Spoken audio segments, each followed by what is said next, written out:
नमस्कार, आप देख रहे हैं कहानी कुर्सी की। आपके साथ मैं हूं मीनाक्षी जोशी। बिहार में चुनाव परिणाम का इम्पैक्ट अब लालू परिवार में दिखाई दे रहा है। चुनाव में हार के बाद लालू परिवार की कलह चरम पर है। अपनी किडनी देकर लालू यादव की जान बचाने वाली बेटी रोहिणी आचार्य ने पहले घर छोड़ा, राजनीति से संन्यास का ऐलान किया और अब अपने छोटे भाई तेजस्वी यादव पर ऐसे संगीन आरोप लगाए जिसे सुनकर हर कोई हैरान है। हर कोई ये सोचने पर मजबूर है कि क्या लालू परिवार का ऐसा संस्कार है जहां पहले बहू ऐश्वर्या ने राबड़ी देवी पर पीटने का आरोप लगाया था, फिर बेटा तेज प्रताप यादव घर से पार्टी से निकाल दिया गया, अब बेटी रोहिणी आचार्य ने अपने भाई तेजस्वी यादव पर गंदी गंदी गालियां देने, चप्पल से पीटने जैसे संगीन आरोप लगाए हैं। राबड़ी आवास पर जिस वक्त ये मारपीट हुई, गाली गलौज की घटना हुई, हमारे सूत्र ये बता रहे हैं कि उस वक्त लालू यादव वहीं पर थे। वो चुपचाप सब कुछ देखते रहे। राबड़ी देवी ने बीच बचाव करने की कोशिश की, लेकिन किसी ने उनकी एक ना सुनी। घर के नौकर भी अंदर से आ रही चिल्लाने की आवाजें सुन रहे थे। वहां पर तैनात सिक्योरिटी पर्सनल मौजूद थे जो ये सब कुछ देख रहे थे, सुन रहे थे। वहां जो कुछ हुआ वो सब एक एक करके मैं आपके सामने रखूंगी, लेकिन सबसे पहले रोहिणी आचार्य का वो एक्सपोस्ट आपको पढ़कर सुना देती हूं, जिसे आप सुनेंगे, आप पढ़ेंगे तो आप दंग रह जाएंगे। कल लालू के परिवार में एक बेटी, एक मां, एक बहन, एक शादीशुदा महिला को जलील किया गया। उन्हें गंदी गालियां दी गई, उन्हें मारने के लिए चप्पल उठाई गई। आगे वो लिखती हैं कि कल एक बेटी मजबूरी में अपने रोते हुए मां बाप और बहनों को छोड़कर गई। उन्हें अनाथ कर दिया गया, उनसे उनका मायका छुड़वा दिया गया और यह सब सिर्फ इसलिए किया गया क्योंकि उन्होंने अपने आत्मसम्मान से समझौता नहीं किया, सच का समर्पण नहीं किया। रोहिणी ने ये सारी बातें अपने सोशल मीडिया एक्स के हैंडल पर लिखी। उन्होंने आखिर में बहुत इमोशनल लाइन भी लिखी। उन्होंने लिखा कि आप सब मेरे रास्ते कभी ना चले, किसी घर में रोहिणी जैसी बेटी और बहन पैदा ना हो। लेकिन इसी पोस्ट के 54 मिनट के बाद रोहिणी ने एक और पोस्ट की। इसमें भी रोहिणी ने गंदी गालियों का जिक्र किया, साथ ही अपने भाई तेजस्वी यादव पर तंज भी कसा। रोहिणी ने जो लिखा वो अब मैं आपके सामने पढ़ देती हूं। कल मुझे गालियों के साथ बोला गया कि मैं गंदी हूं और मैंने अपने पिता को अपनी गंदी किडनी लगवा दी। करोड़ों रुपए लिए, टिकट लिया, तब लगवाई ये गंदी किडनी। सभी बेटी बहन जो शादीशुदा हैं उनको मैं बोलूंगी, जब आप अपने मायके में कोई बेटा भाई हो तो भूल कर भी अपने भगवान रूपी पिता को नहीं बचाएं। अपने भाई उस घर के बेटे को ही बोले कि वो अपनी या अपनी किसी हरियाणवी दोस्त, अब जब हरियाणवी दोस्त आता है तो आप समझ ही जाते हैं यहां पर संजय यादव की बात हो रही है, अपने हरियाणवी दोस्त की किडनी लगवा दें। आगे फिर वो लिखती हैं कि सभी बहन बेटी अपना घर परिवार देखें, अपने माता पिता की परवाह किए बिना अपने बच्चे, अपना काम, अपना ससुराल देखें और सिर्फ उन्हीं के बारे में सोचें। मुझसे फिर वो आगे ये कह रही हैं कि मुझसे ये गुनाह हो गया कि मैंने अपना परिवार, अपनी तीनों बच्चों को नहीं देखा। किडनी देते वक्त भी ना अपने पति ना अपने ससुराल से अनुमति ली, अपने भगवान, अपने पिता को बचाने के लिए वो कर दिया जिसे आज गंदा बताया गया है। इसका मतलब तो यही है कि जो उन्हें गंदी गालियां दी गई, उनके इस एक्ट को, जो उन्होंने अपने पिता के लिए किडनी दी, उसे गंदा कहा गया, किडनी को गंदा कहा गया, उनके ऊपर उल्हानाएं थीं। आगे वो कह रही हैं कि अपने भगवान, अपने पिता को बचाने के लिए वो कर दिया जिसे आज गंदा बताया जा रहा है। आप सब मेरे जैसी गलती कभी ना करें, किसी घर रोहिणी जैसी बेटी ना हो। एक बेटी को ये लिखना पड़ रहा है कि किसी के घर में रोहिणी जैसी बेटी ना आए। हमारे साथ कहानी कुर्सी की में हमारे सभी मेहमान जुड़े हुए हैं। वरिष्ठ पत्रकार समीर चौगांवकर जी, विजय त्रिवेदी जी, प्रोफेसर संगीत रागी जी हमारे साथ हैं, हर्षवर्धन त्रिपाठी जी हमारे साथ मौजूद हैं। एक हार परिवार की कलह को ऐसे खोलकर सामने रख देती है, ये विस्फोटक कहें समीर जी, दुर्भाग्यपूर्ण कहें। एक बेटी को जब ये लिखना पड़े कि कभी बेटी ऐसे घर पैदा ही ना हो, ये बड़ा दुर्भाग्यपूर्ण है। देखिए मीनाक्षी जी, आपने अभी जिक्र किया कि उन्होंने लिखा है कि ऐसी बेटी इस घर में, ऐसे घर में पैदा ही ना हो। तो मैं रोहिणी जी के जन्म का एक वाकया सुनाता हूँ, कुछ जन्म को लेके। रोहिणी का जब जन्म हुआ 79 का, उनका जून का बर्थ है। तो जब बर्थ हुआ तो लालू प्रसाद यादव एक ज्योतिष को लेकर गए थे उनके बर्थ के समय। तो ज्योतिष ने कहा कि भाई अभी बहुत अच्छा नक्षत्र है, रोहिणी नक्षत्र चल रहा है, उस नक्षत्र में ये बेटी हुई है, तो ये बेटी जरूर आपके बहुत नाम उज्जवल करेगी। जो डॉक्टर ने जन्म दिया, उस डॉक्टर ने बाहर आकर लालू से कहा कि आपकी बेटी, पहली बार मैंने देखा कि एक बेटी ने जन्म लेते ही बहुत, उसकी आंखें बहुत तेज है और स्माइल दी है, तो आपकी बेटी, अगर मैं आपसे फीस नहीं लूंगा, बस आप अपनी बेटी का नाम को मेरा नाम दे दीजिए। लालू ने कहा ठीक है। उसके बाद डॉक्टर आचार्य ने उसको जन्म दिया था, उसके बाद रोहिणी का नाम रोहिणी आचार्य कर दिया गया कि वो जन्म दे नाम का डॉक्टर आचार्य था।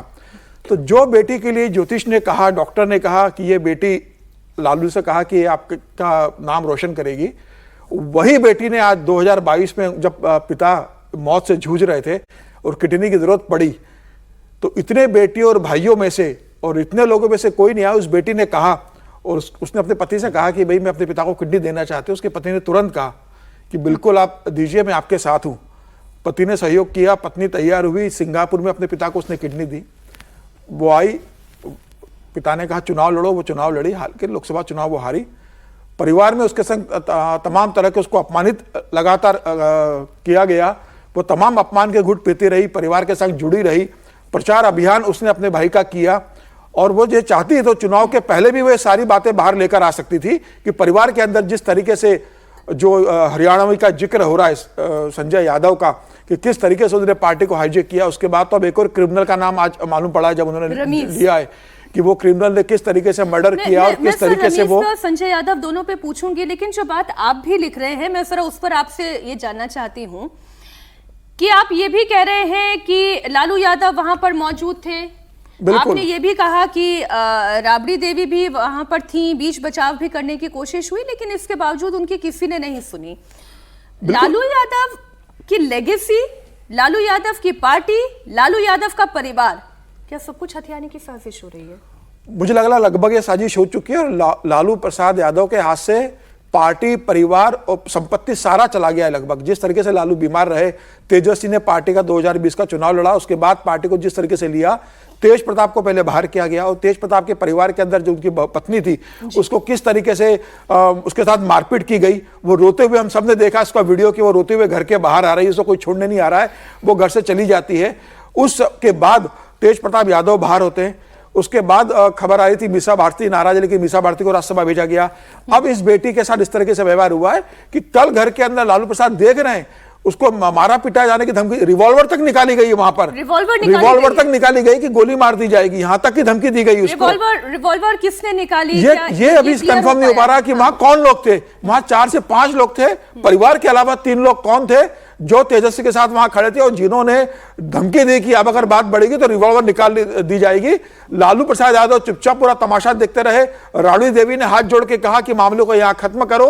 वो चुनाव परिणाम का पूछ रही थी परिवार के अंदर कि आरजेडी का इतना बुरा हश्र क्यों हुआ, वो कौन है जिसने टिकट बांटे, वो कौन है जिसने करोड़ों रुपया टिकट बांट कर लिया और पूरा पैसा हजम कर लिया, और पार्टी को इस दुर्गति के लिए जिम्मेदार कौन है?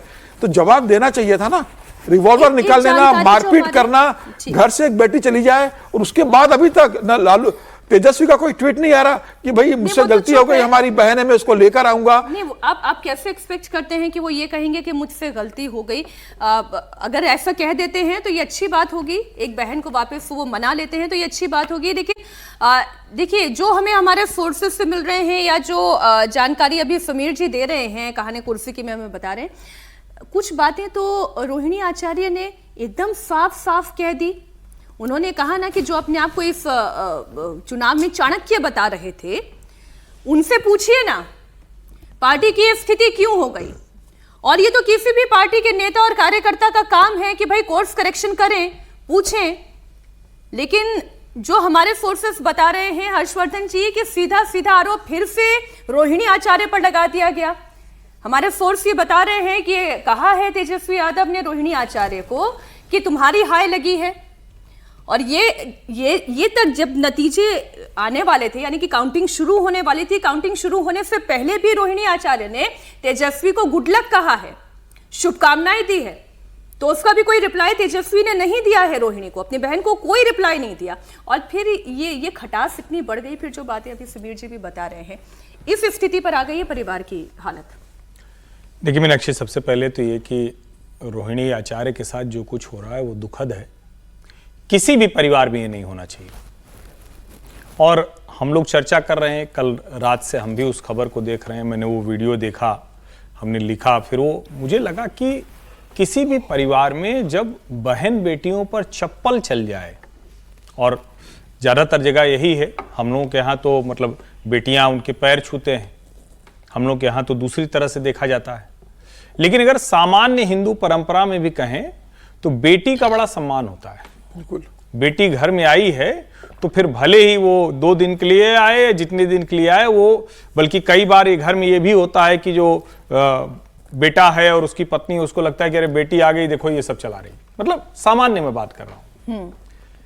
लेकिन क्या ऐसा चला दिया कि तेजस्वी यादव को अपनी जो कहें कि वो ताकत थी, उसमें लगा कि ताकत थोड़ी खींच लेगी। आज शाम को और जितना बताया है रोहिणी ने, 6 बजे बाद जितना कुछ सामने दिख रहा है, उसका कितना गुना होगा इसकी कल्पना नहीं की जा सकती है। क्यों कल्पना नहीं की जा सकती है? क्योंकि जब कहीं चप्पल चलने की नौबत आए, जब समीर जी कह रहे हैं कि जी, आप पानी ले रहे हैं सर। देखिए, परिवार के अंदर हाहाकार तो हो रहा है, इसमें कोई दो राय नहीं।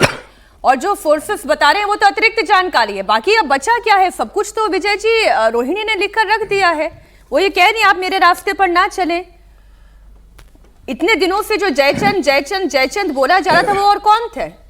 संजय यादव और रमेश, जिसका नाम ये अभी रोहिणी आचार्य ले रही हैं, ये परिवार में एंटर कैसे हो गए?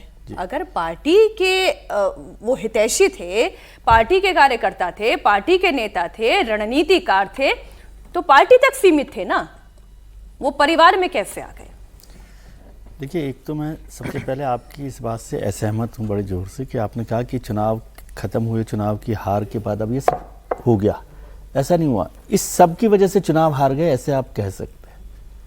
रोहिणी आचार्य जिम्मेदार है या संजय यादव जिम्मेदार? नहीं, रोहिणी आचार्य मतलब कि परिवार में संजय यादव, उनकी जो भूमिका है चुनाव से पहले, वो सब नतीजे में बदली है ना इस समय। रोहिणी आचार्य की बात नहीं कह रहा, रोहिणी आचार्य की बात नहीं कह रहा, मैं ये कह रहा हूँ इस लालू परिवार में जो संकट चल रहा है, पार्टी के अंदर जो संकट चल रहा है संजय यादव जी को लेकर, और जो दूसरे लोग हैं उनका जो दखल है, उससे पहले वो तेज प्रताप को लेकर भी वो दखल रहा, मीसा को लेकर भी हुआ, मीसा ने थोड़ा सा एडजस्ट कर लिया लेकिन उसको लेकर भी रहा। तो परिवार के अंदर जो बाहर के लोगों का दखल था, वो इस नतीजे तक पहुंचा कि वो चुनाव उस तरह से लड़ा ही नहीं गया। और वो उस समय उसका असर यहाँ पर दिखाई दे रहा है। जो टिकट के बंटवारे को लेकर बात, जो आज रोहिणी बात कह रही है, ये बात आज की बात थोड़ी हो रही। आज की घटना तो केवल ये वाली हो सकती है जो उनके साथ बदतमीजी की गई, जो परिवार में की गई, मतलब उसको तो स्वीकार करना है। इस पर तो कोई बहस की भी बात नहीं कि इसको कोई मानेगा कि ये अच्छा काम हुआ, खराब काम तो हुआ। यानी आप क्या उस इंसिडेंट का जिक्र कर रहे हैं विजय जी, जब मुझे याद है कि विधानसभा चुनाव का प्रचार का सिलसिला, वोट अधिकार यात्रा के बाद जब बिहार अधिकार यात्रा तेजस्वी निकाल रहे थे और वो बस में बैठे हुए थे, और बस में उस सीट पर जहां लालू यादव के बैठने की जगह है, रोहिणी ने बकायदा उन्होंने एक्सपोस्ट पे लिखा था कि वहां पर कोई और व्यक्ति कैसे बैठ सकता है, ये जगह उनके पिता की है। जी, इसलिए मैं कह रहा हूँ कि वो झगड़ा पहले से चल रहा था। अब ये अच्छा किया, जैसे समीर जी ने कहा कि भाई उन्होंने इंतजार किया कि चुनाव खत्म हो जाए तब इस बात को लाया जाए, नहीं तो उससे भी एक बड़ा विवाद, राजनीतिक विवाद हो जाएगा। और एक अच्छी बात अभी हमारे मित्रों में से किसी ने कही कि रोहिणी जी पर ये चर्चा हम क्यों कर रहे हैं, क्योंकि ये पार्टी परिवार का मामला है। तो फिर बात कही गई ये पार्टी परिवार की है, तो परिवार और पार्टी अलग अलग नहीं है। और लालू जी और क्या नाम है उनका, राबड़ी देवी जी, वो अब बिल्कुल ऐसी स्थिति में नहीं है कि इसमें कहीं पर बहस कर सके। और पिछले दिनों देखो एक घटना और आपको याद होगा कि वो लालू जी कुछ लोगों को टिकट बांट रहे थे, फोटो लगाई गई थी कि उनका सिंबल दे रहे थे, उसको तेजस्वी जी ने दिल्ली से वहां लौटने के बाद वापस ले लिया गया। तो इसका मतलब तेजस्वी जी ने पूरी तरह से पार्टी पर, परिवार पर कब्जा पहले ही कर लिया। और संजय यादव जो भी होंगे उनके साथ जो भी उनकी भूमिका होगी, उसने भी बहुत महत्वपूर्ण भूमिका निभाई। पार्टी में भी उसको लेकर बार बार विवाद हुआ।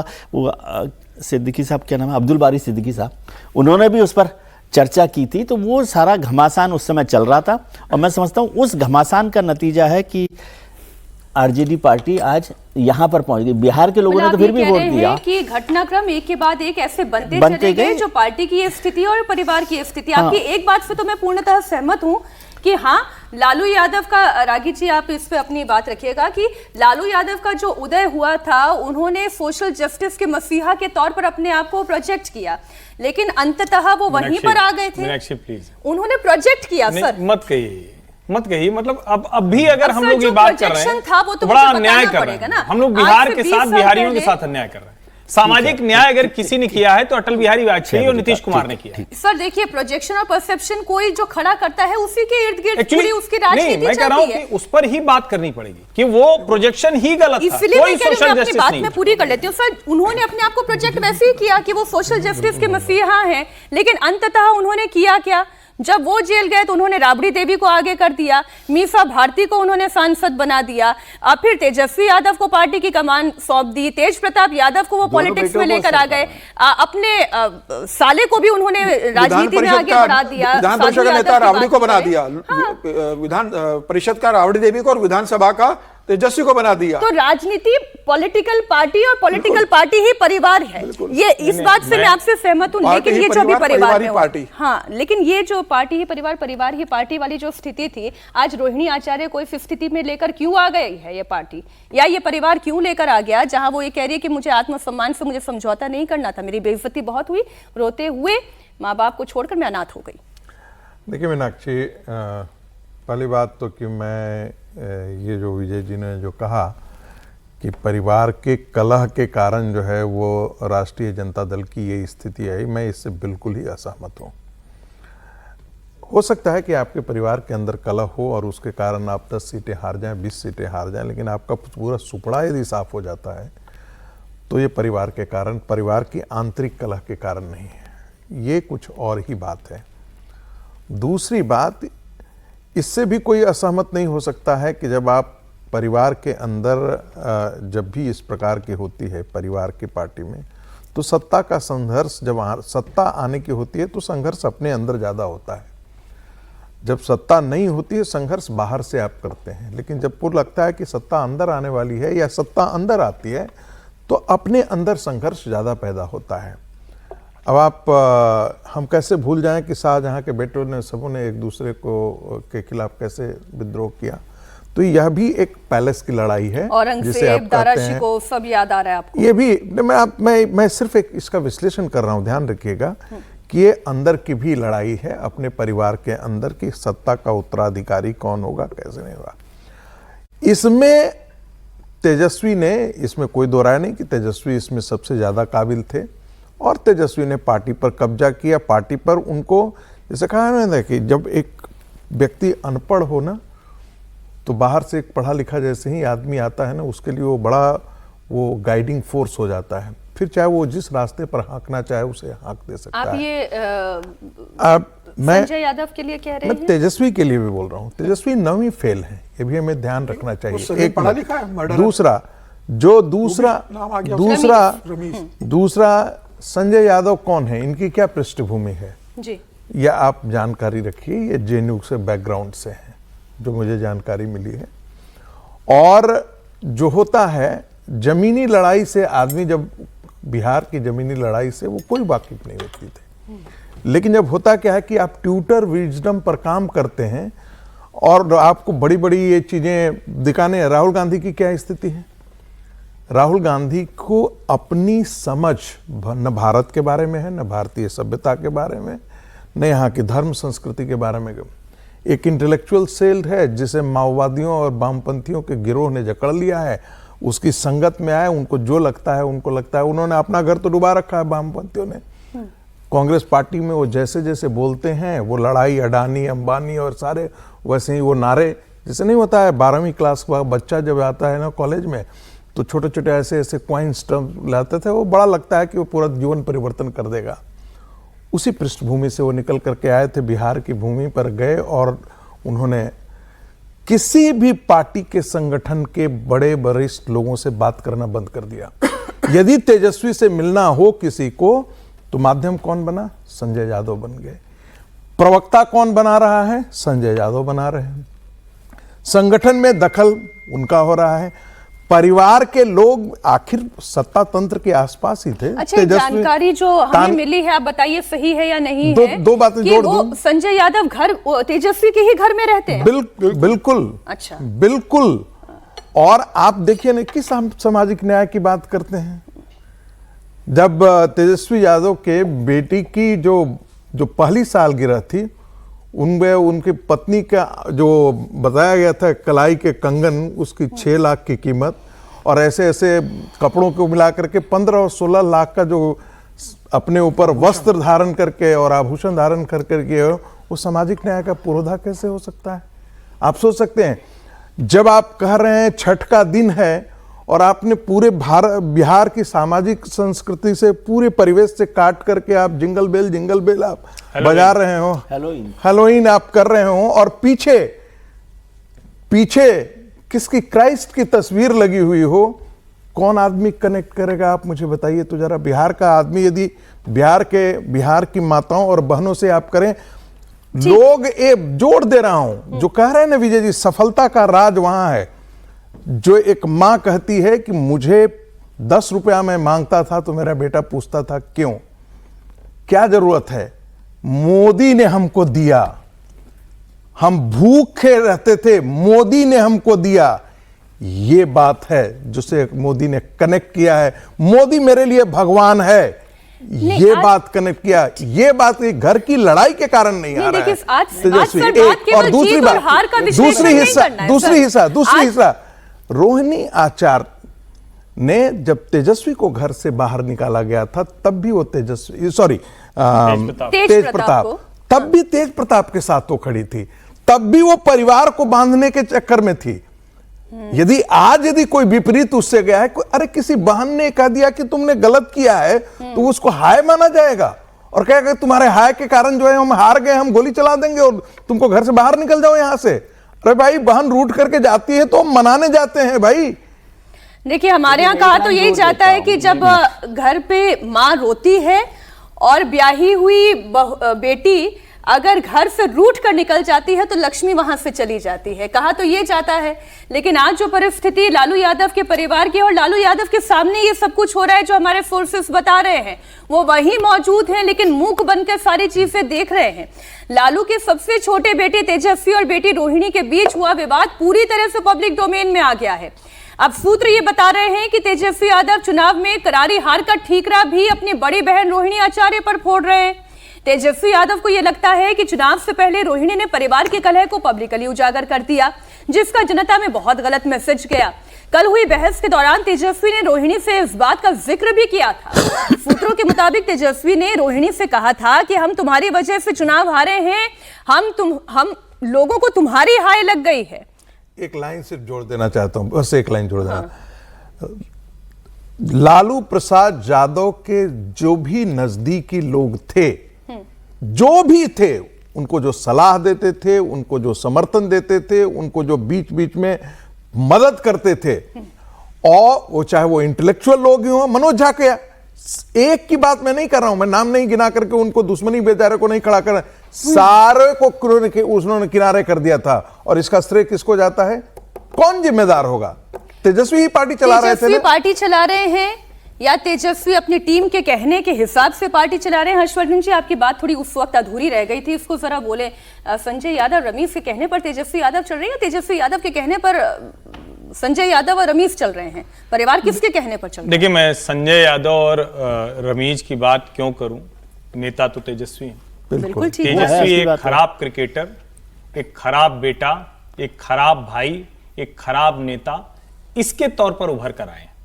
और जिस तरह से रोहिणी आचार्य प्रकरण सामने आया है, ठीक है, ये बात बिल्कुल सही है जो रागी जी कह रहे हैं कि विजय जी कह रहे हैं, तो वो बात उस तरह से न देखें। लेकिन विजय जी की बात को मैं थोड़ा आगे यहां बढ़ाऊं, अगर घर में चप्पल चल जाए, बहन के ऊपर चप्पल जो चला दे, तो वो बिहार की जनता को क्या छोड़ेगा? नतीजा तो साफ। यानी इसका मतलब कि अपनी पार्टी के कार्यकर्ता, अपने नेता, अपने लोग, अपने शुभचिंतक, किसी को तेजस्वी यादव ने नहीं छोड़ा। और अगर उसको और आगे बढ़ा दें तो तेज प्रताप जब निकल के गए थे तो आपने तो कहा था कि पत्नी के साथ नहीं बनी, तो इसलिए हमने निकाल दिया, छवि ने खराब हो। क्या हुआ था? कुछ फोटो आ गई थी ना तेज प्रताप की। अब तेजस्वी के लिए क्या करेंगे आप? क्या कुछ करने की स्थिति में है? और ये जो फिल्मों में दिखाया जाता है ना, ओटीटी वेब सीरीज में दिखता है। हालांकि खैर हमको भारत के लोगों को ओटीटी वेब सीरीज देखने की जरूरत नहीं है। मेनका गांधी का गांधी परिवार में क्या हश्र हुआ सबने देखा है। अभी तेलंगाना में कविता का क्या हश्र हुआ सबने देखा है। सुप्रिया सुले, शरद पवार, अजीत पवार का क्या हश्र हुआ देखा है। अखिलेश यादव ने अपने पिता मुलायम सिंह यादव के साथ क्या किया वो सबने हश्र देखा है। तो ऐसी तो बड़ी लंबी फेहरिस्त है। लेकिन सवाल यह है कि क्या तेजस्वी यादव नेता के तौर पर उतने भी थे जितने हम लोग उनको आंक रहे थे? अब यह चर्चा होनी चाहिए। परिवार में अगर अपनी बहन पर, और मैं तो नहीं जानता हूं, ना तो इनमें से कोई जानता है, समीर जी ने भी जो कहा वो सूत्रों के हवाले से बताया, लेकिन रोहिणी आचार्य जो करी वो तो खोल के सामने कह रही ना कि चप्पल चल गई, चप्पल मार दिया गया, गाली दी गई। उसके बाद क्या बचता है भाई? और रमीज, मैं तो समझ ही नहीं पा रहा हूं। अभी हम लोग चर्चा कर रहे थे, इसीलिए मैंने थोड़ा ऐतराज किया कि अब हम लोग तो कम से कम सामाजिक न्याय वाला वो जो ढोल है, वो जो उसकी पूरी पोल खुल गई, उसको बंद करें। रमीज खुद ही अपराधी है, वो जेल से छूटा हुआ है, जमानत पर है, हत्यारा है। अगर ऐसा हत्या के आरोप है, अगर ऐसा व्यक्ति आपका सलाहकार है, प्रमुख सलाहकारों में है, तो फिर जंगलराज लालू जी को क्यों दोष देते हो भाई? जंगलराज तो तुम अभी लिए चल रहे हो बिना सत्ता के। और मुझे लगता है इसकी बात होनी चाहिए। सामाजिक न्याय अगर किसी ने किया तो कर्पूरी ठाकुर के बाद नीतीश कुमार ने किया बिहार में, और किसी ने सामाजिक न्याय नहीं किया। लालू यादव के समय में जाति संघर्ष, जाति घृणा, जाति जहर, अपहरण, वसूली, फिरौती, यही सब होती थी। तो इस सामाजिक न्याय कह के जो हमारे ढेर सारे पत्रकार साधी बौद्धिक बेईमानी करते हैं, वो हम लोग नहीं करेंगे, इसलिए मेरा ऐतराज। ठीक। मोदी नीतीश की जोड़ी ने बिहार में क्लीन स्वीप किया है। 200 से ज्यादा सीटें एनडीए ने जीती। जीत के बाद अब सरकार गठन को लेकर भी मंथन चल रहा है। बिहार में मुख्यमंत्री को लेकर कयास लगाए जा रहे हैं, लेकिन एक बात क्लियर है कि बिहार में 25 से 30 नीतीश ही रहेंगे। नीतीश कुमार का मुख्यमंत्री बनना लगभग तय है। हालांकि मंत्रिमंडल गठन को लेकर पटना से दिल्ली तक महामंथन जारी है। बताया जा रहा है कि नीतीश कुमार पुरानी सरकार ही रिपीट करना चाहते हैं, क्योंकि सुमित सिंह को छोड़कर नीतीश सरकार के सभी मंत्रियों ने जीत दर्ज की है। हालांकि इस बार परेशानी आरएलएम और एलजेपी को लेकर होगी, क्योंकि इस बार इन दोनों पार्टी को मंत्रिमंडल में जगह देनी होगी। जेडीयू ने एक बार फिर यह कहा है कि नीतीश ही सीएम थे, सीएम हैं और सीएम रहेंगे। सीटें पिछली बार भी बीजेपी की ज्यादा आई थी, इस बार भी बीजेपी की ज्यादा आई थी। बीजेपी ने पिछली बार नीतीश जी को मुख्यमंत्री बनाया था, तो इस बार क्या कुछ मंथन है आप लोगों में कि बीजेपी को मौका दिया जाए या फिर नीतीश जी ही मुख्यमंत्री रहेंगे फिर से? नहीं, जब बीजेपी के बड़े से बड़े नेता यानी प्रधानमंत्री से लेके गृह मंत्री से लेके बिहार के तमाम नेताओं ने ये कहा है कि नीतीश कुमार के नेतृत्व में ही बिहार का चुनाव हो रहा है और यही अगले मुख्यमंत्री बनेंगे, तब आप लोग मीडिया के लोग अनावश्यक क्यों इस बात को विवादित बनाना चाहते हैं? समझने की बात तो ये है कि राजनीतिक हलके में किसी को कोई दुविधा नहीं है, सिर्फ मीडिया को दुविधा है। आप अपनी दुविधा दूर कर लीजिए, आपको कहीं संकट नजर नहीं है। नीतीश जी हैं मुख्यमंत्री अगले? वो तो कहे थे, सब लोग कह रहे हैं, बोल रहे हैं, जान रहे हैं, आपको भी समझ में आ रहा होगा। आप लोग केवल मुद्दा का मुद्दा क्यों बना रहे हैं? शपथ ग्रहण कब है सर? ये तो तय होगा बाद। तो शपथ ग्रहण तय होगा अभी, लेकिन नीतीश कुमार ही होंगे मुख्यमंत्री, क्योंकि भारतीय जनता पार्टी के बड़े नेताओं ने भी इसके पहले कहा है कि नीतीश जी के नेतृत्व में ही चुनाव लड़ रहे हैं, तो स्वाभाविक है कि वही मुख्यमंत्री होंगे, ऐसा उनके पार्टी के नेताओं का मानना है। विजय कुमार चौधरी काफी करीबी हैं उनका। देखिए, वही सरकार रिपीट करना चाहते हैं नीतीश कुमार, लेकिन चूंकि अब इस बार एलजेपी और आरएलएम को भी मंत्रिमंडल में जब जगह देनी होगी तो थोड़ा तो फेरबदल होगा ही। लेकिन नीतीश कुमार मुख्यमंत्री थे, मुख्यमंत्री हैं, मुख्यमंत्री रहेंगे, इसमें कोई शंका नहीं है। चर्चा को यहीं से आगे बढ़ाते हुए नीतीश कुमार के चेहरे को लेकर तो रागी जी कोई कंफ्यूजन है नहीं। उनके चेहरे पर ये चुनाव लड़ा गया, उनकी योजनाओं पर, केंद्र के सहयोग पर ये मोदी जी के चेहरे पर चुनाव लड़ा गया, तो उनके चेहरे को लेकर तो कोई शंका नहीं है। लेकिन फिर मंत्रिमंडल कैसा होगा?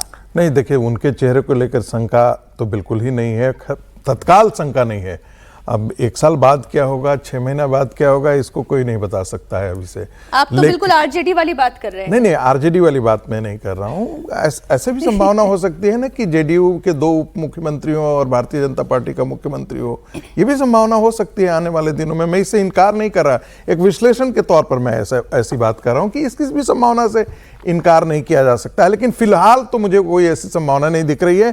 फिलहाल तो नीतीश जी मुख्यमंत्री बनेंगे। हाँ, भारतीय जनता पार्टी को तय करना है और भारतीय जनता पार्टी ही तय करेगी कि उसके उप मुख्यमंत्री जो 2 पहले थे वो दोनों वही रहेंगे या उसमें बदलाव होगा। मुख्यमंत्री जब कैंपेन चल रहा था तो अमित शाह जी ने सम्राट चौधरी को के लिए कहा था, उनकी सभा में जाकर के कहा था कि आप इनको अच्छा मैंडेट दीजिए, इनको हम बहुत बड़ा आदमी बनाएंगे। फिर विजय सिन्हा जी के यहाँ गए तो वहाँ भी उन्होंने वही बात दोहराई कि आप इनको अच्छा मैंडेट दीजिए, हम इनको बड़ा आदमी बनाएंगे। अब सवाल आता है कि क्या अब जो भागीदारी है उसमें तीन शेयर होल्डर मेजर हो गए हैं ना, एलजेपी जो तो आ गई है, तो अब एलजेपी को भी चाहिए एक अच्छा कोई पोर्टफोलियो तो देना ही पड़ेगा, 2-3 तो पोर्टफोलियो देना पड़ेगा, अच्छा पोर्टफोलियो। तो ऐसी स्थिति में मुझे लगता है कि वो रिजिक जिसको हम कहते हैं ना, वो थोड़ा सा तो करना पड़ेगा और वो स्वाभाविक है कि इसके लिए ललन सिंह जी मिल चुके हैं, अमित शाह जी से दिल्ली में उनकी मुलाकात हो चुकी है, तो कहीं ना कहीं वर्कआउट ऐसा ही होगा। ये मुझे कहीं ऐसा लगता है कि आप पता नहीं, इसको फिर हम दोहरा रहा हूं, इंट्यूटिव विजडम, कि इसकी कोई संभावना है क्या कि 6 महीने बाद या 7 महीने बाद, जैसे कहा जाता है, बार बार ये कहा जा रहा था कि इलेक्टोरेट भी कहता था कि नीतीश जी को एक अच्छी विदाई देनी है, और क्या वो सर अभी शपथ ग्रहण की तैयारी हो रही है, आप कहां विदाई तक पहुंच रहे हैं? क्योंकि जो यहां से मैसेजिंग है, नहीं, विदाई का मतलब है कि भाई ये मुख्यमंत्री उनको बना करके और तब जाकर के उनको। मैं आपकी बात समझ गई थी, लेकिन मैं उसे दूसरी दिशा में इसलिए लेके जा रही हूं क्योंकि जो नीतीश का मंत्रिमंडल होगा उसी की छाप पश्चिम बंगाल में लेकर बीजेपी लड़ाई लड़ने के लिए जाएगी, उसी की छाप लेकर वो उत्तर प्रदेश की लड़ाई लड़ने भी जाएगी। हर्षवर्धन जी, 25 से 30 बिहार में नीतीश कुमार फिक्स, ये हम जब हेडर देते हैं, ये टॉप बैंड देते हैं, तो जो जनता से हम सुन रहे हैं, जो पार्टी के आला नेताओं से हम सुन रहे हैं, जो इंडिकेशन दिख रहे हैं, उसी के आधार पर कह रहे हैं। और जब प्रधानमंत्री नरेंद्र मोदी भी मंच से खड़े होकर विजय सिन्हा, सम्राट चौधरी, इन सब का नाम लेते हैं, तो एक इंडिकेशन ये भी होता है कि मोटा मोटी तौर पर हो सकता है मंत्रिमंडल उसी तरीके का दिखाई दे।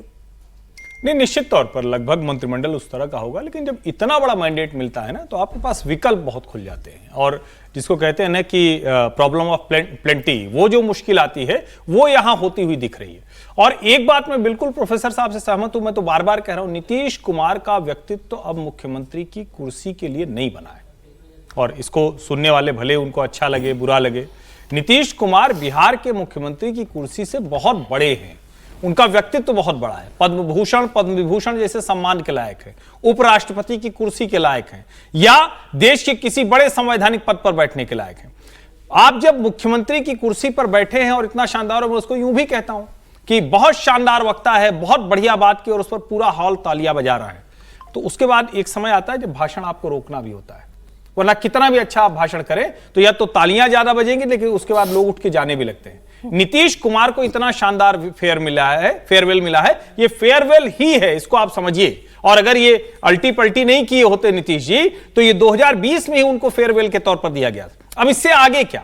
निश्चित तौर पर भारतीय जनता पार्टी उन सारे विकल्पों पर सोच रही होगी, और जो सब कह रहे हैं मैं भी वो मान रहा हूं, दिख रहा है कि लगभग नीतीश जी ही मुख्यमंत्री बनेंगे, लेकिन शायद बीजेपी और नीतीश कुमार, उसमें स्वयं नीतीश कुमार भी शामिल होंगे, जो इसके आगे का बिहार कैसा होगा वो विकल्प देख रहे होंगे। मुझे नहीं लगता है कि 25 से 30 फिर से नीतीश, ये नारे तक तो है, सच में असल में लागू होगा ऐसा नहीं है। और दूसरा, चूंकि इसमें सभी जातीय समूह, सभी सामाजिक समूहों की बड़ी अच्छी हिस्सेदारी है, सबको मंत्रिमंडल में शामिल करना, हर क्षेत्र को मंत्रिमंडल में शामिल करना, और जो नरेंद्र मोदी ने भाजपा कार्यालय से कहा बिहार में निवेश लाने की जरूरत है, उस तरह का प्रोग्रेसिव मिनिस्टीरियल जो कैंडिडेट हैं, जो मंत्री होंगे, वो दिखे, वो जनता देखना चाहेगी। इस बीच उपेंद्र कुशवाहा ने थोड़ी देर पहले मुख्यमंत्री नीतीश कुमार से मुलाकात की। बिहार में प्रचंड जीत के बाद उपेंद्र कुशवाहा की ये उनसे पहली मुलाकात थी। मुलाकात के बाद उपेंद्र कुशवाहा ने कहा कि नीतीश सीएम थे, नीतीश सीएम है और वही रहेंगे। जहाँ तक मुख्यमंत्री बनने का सवाल है तो हमने बार बार कहा है कि नीतीश कुमार जी मुख्यमंत्री थे, नीतीश कुमार जी मुख्यमंत्री हैं और फिर से नीतीश कुमार जी ही शपथ लेंगे, मुख्यमंत्री बनेंगे। जहाँ तक सरकार के गठन का मामला है तो अगले 2-4 दिन के भीतर सारी प्रक्रिया पूरी हो जाएगी। इस बीच बिहार चुनाव में विपक्ष का फूफड़ा साफ हो गया, कांग्रेस सिंगल डिजिट में सिमट गई। इसे देखते हुए अब अखिलेश यादव 2027 की तैयारी में जुट गए हैं।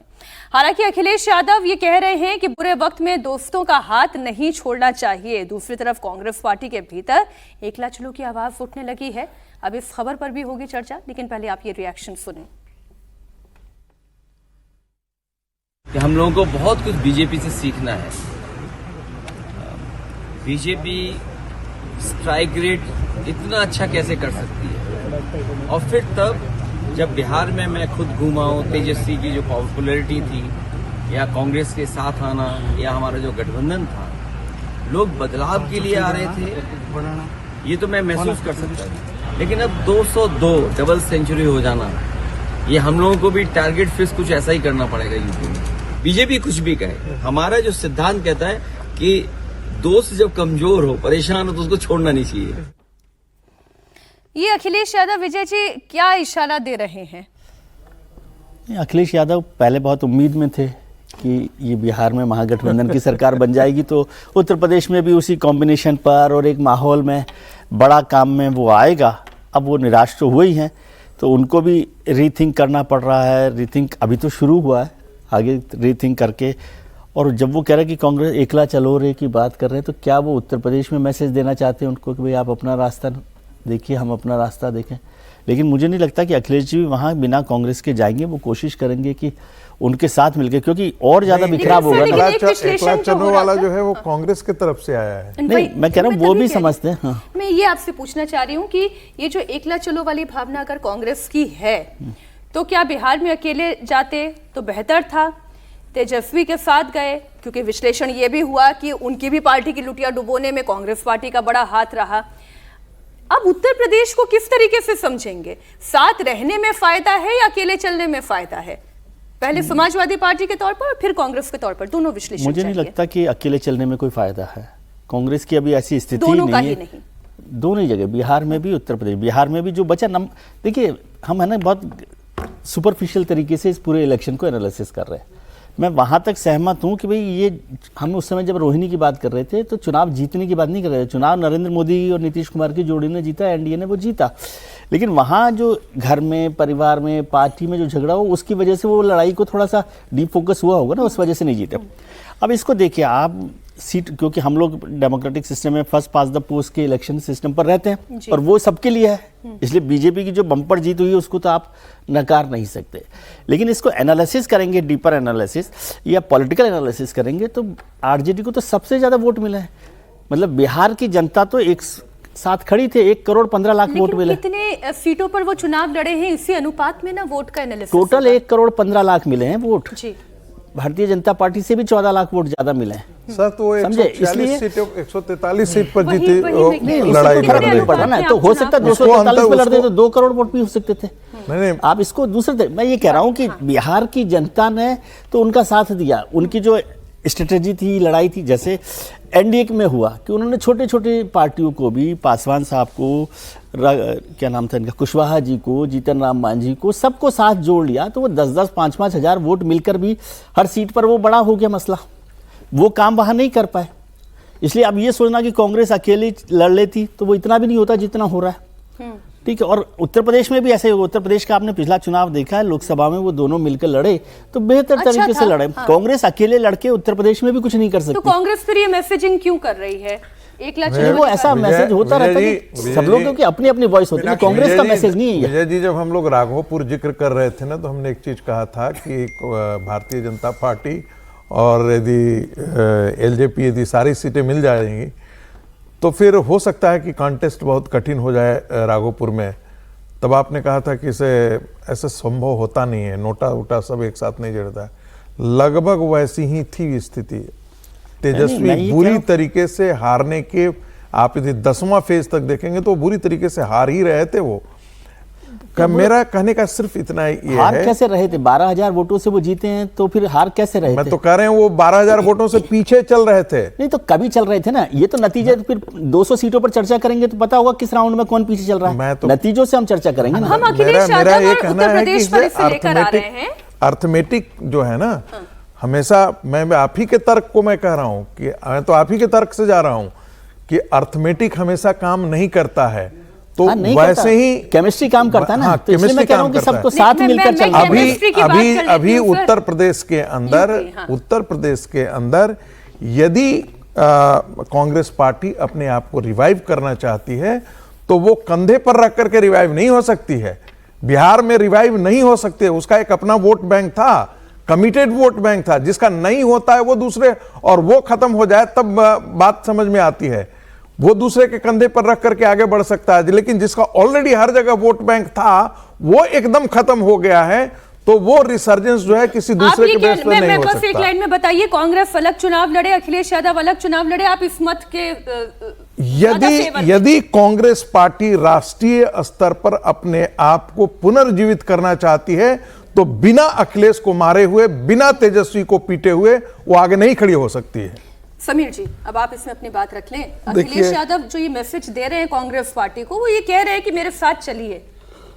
देखिए, अखिलेश यादव की तो मजबूरी है कांग्रेस को लेकर चलना। 2024 का अगर लोकसभा चुनाव परिणाम आप देखेंगे तो अखिलेश यादव ने जो प्रदर्शन किया उसमें कांग्रेस का यह कहना था कि भाई हमारा भी योगदान है, जबकि अखिलेश यादव का यह कहना था कि कांग्रेस की जो स्थिति आई है वो समाजवादी पार्टी के कारण आई है, हमारे सपोर्ट के कारण आई है। देखिए, 2024 के लोकसभा चुनाव के बाद प्रधानमंत्री मोदी जी ने जो लोकसभा में पहला भाषण दिया था वो बहुत यादगार भाषण था। उस भाषण में प्रधानमंत्री मोदी ने कहा था कि कांग्रेस अब परजीवी पार्टी बन गई है, परजीवी हो गई है, कांग्रेस अपने पैरों पे खड़ा नहीं हो सकती। और जहां भी भारतीय जनता पार्टी और कांग्रेस का आमने सामने मुकाबला होता है, कांग्रेस का स्ट्राइक रेट 22 से 25% के बीच में रहता है। लेकिन वही कांग्रेस जब किसी क्षेत्रीय दल के पिछलग्गू बन जाती है तो वह 50% के करीब स्ट्राइक रेट देती है, क्योंकि वह परजीवी बन जाती है और जो क्षेत्रीय दल है उनका वोट लेकर वो अपने आप को जिंदा करती है। तो क्षेत्रीय दलों को समझना पड़ेगा कि कांग्रेस अगर बची हुई है तो वो आपके वोट के कारण बची हुई है, वो आपका वोट खाकर जिंदा रह रही है। जिस दिन क्षेत्रीय दल कांग्रेस को छोड़ेंगे, कांग्रेस साफ होगी। तो मुझे लग रहा है कि जो मोदी जी का संदेश था ये अखिलेश यादव को भी समझ में आ रहा है, लेकिन अखिलेश यादव की मजबूरी है कि उनको ये लगता है कि इतनी टफ फाइट 2012 में उन्होंने सरकार बना ली, लेकिन 2017 में हारे, 2022 में हारे। अब उनको ये लग रहा है कि अगर ये चुनाव में हार जाऊंगा, अगले साल 2 साल बाद जो चुनाव हो रहा है 2027 में, अगर मैं हार गया तो मेरे लिए राजनीतिक रूप से बहुत मुश्किल होगा।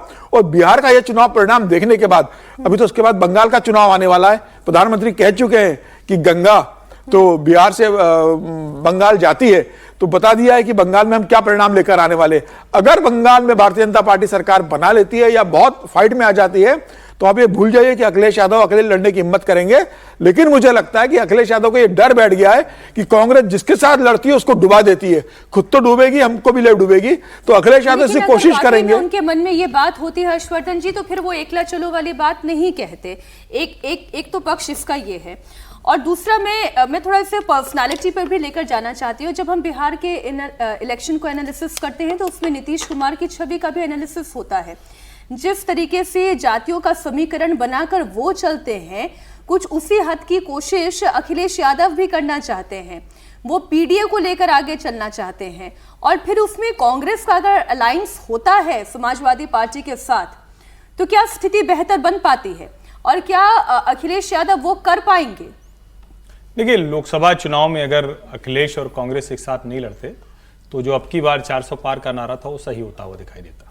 इसको ऐसे समझिए, तब आपको समझ में आएगा। दोनों एक दूसरे की मजबूरी है।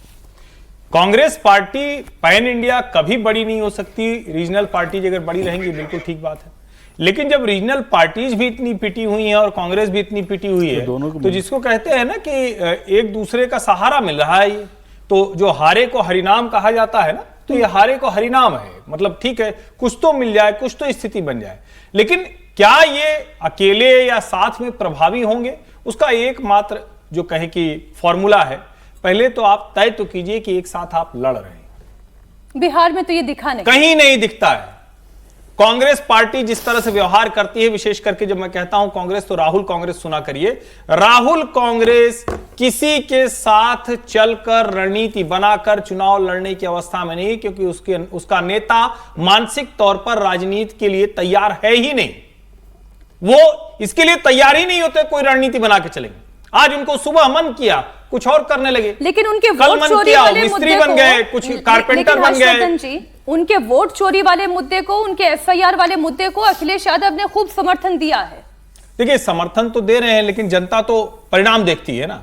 अखिलेश यादव ने समर्थन दिया और जब लोकसभा में जीत गए 37 सीटें, तो नहीं बताया कि वोट चोरी कितनी कर पाए थे, फिर तब चुप हो गए। तो जनता को तो पता है ना भाई, कोई पीट रहा हो तो कहे रेफरी गलत है, ग्राउंड गलत है, वास्तुदोष है, तो कैसे चलेगा? आप उस तरह से नहीं कर सकते ना। और आपने जब जीत लिया तो कहा अरे हम बड़े पहलवान थे, तब तो हम दांव जान गए सारे, और जब पिट गए तो कहे नहीं उसने फाउल कर दिया। ऐसे होता नहीं है।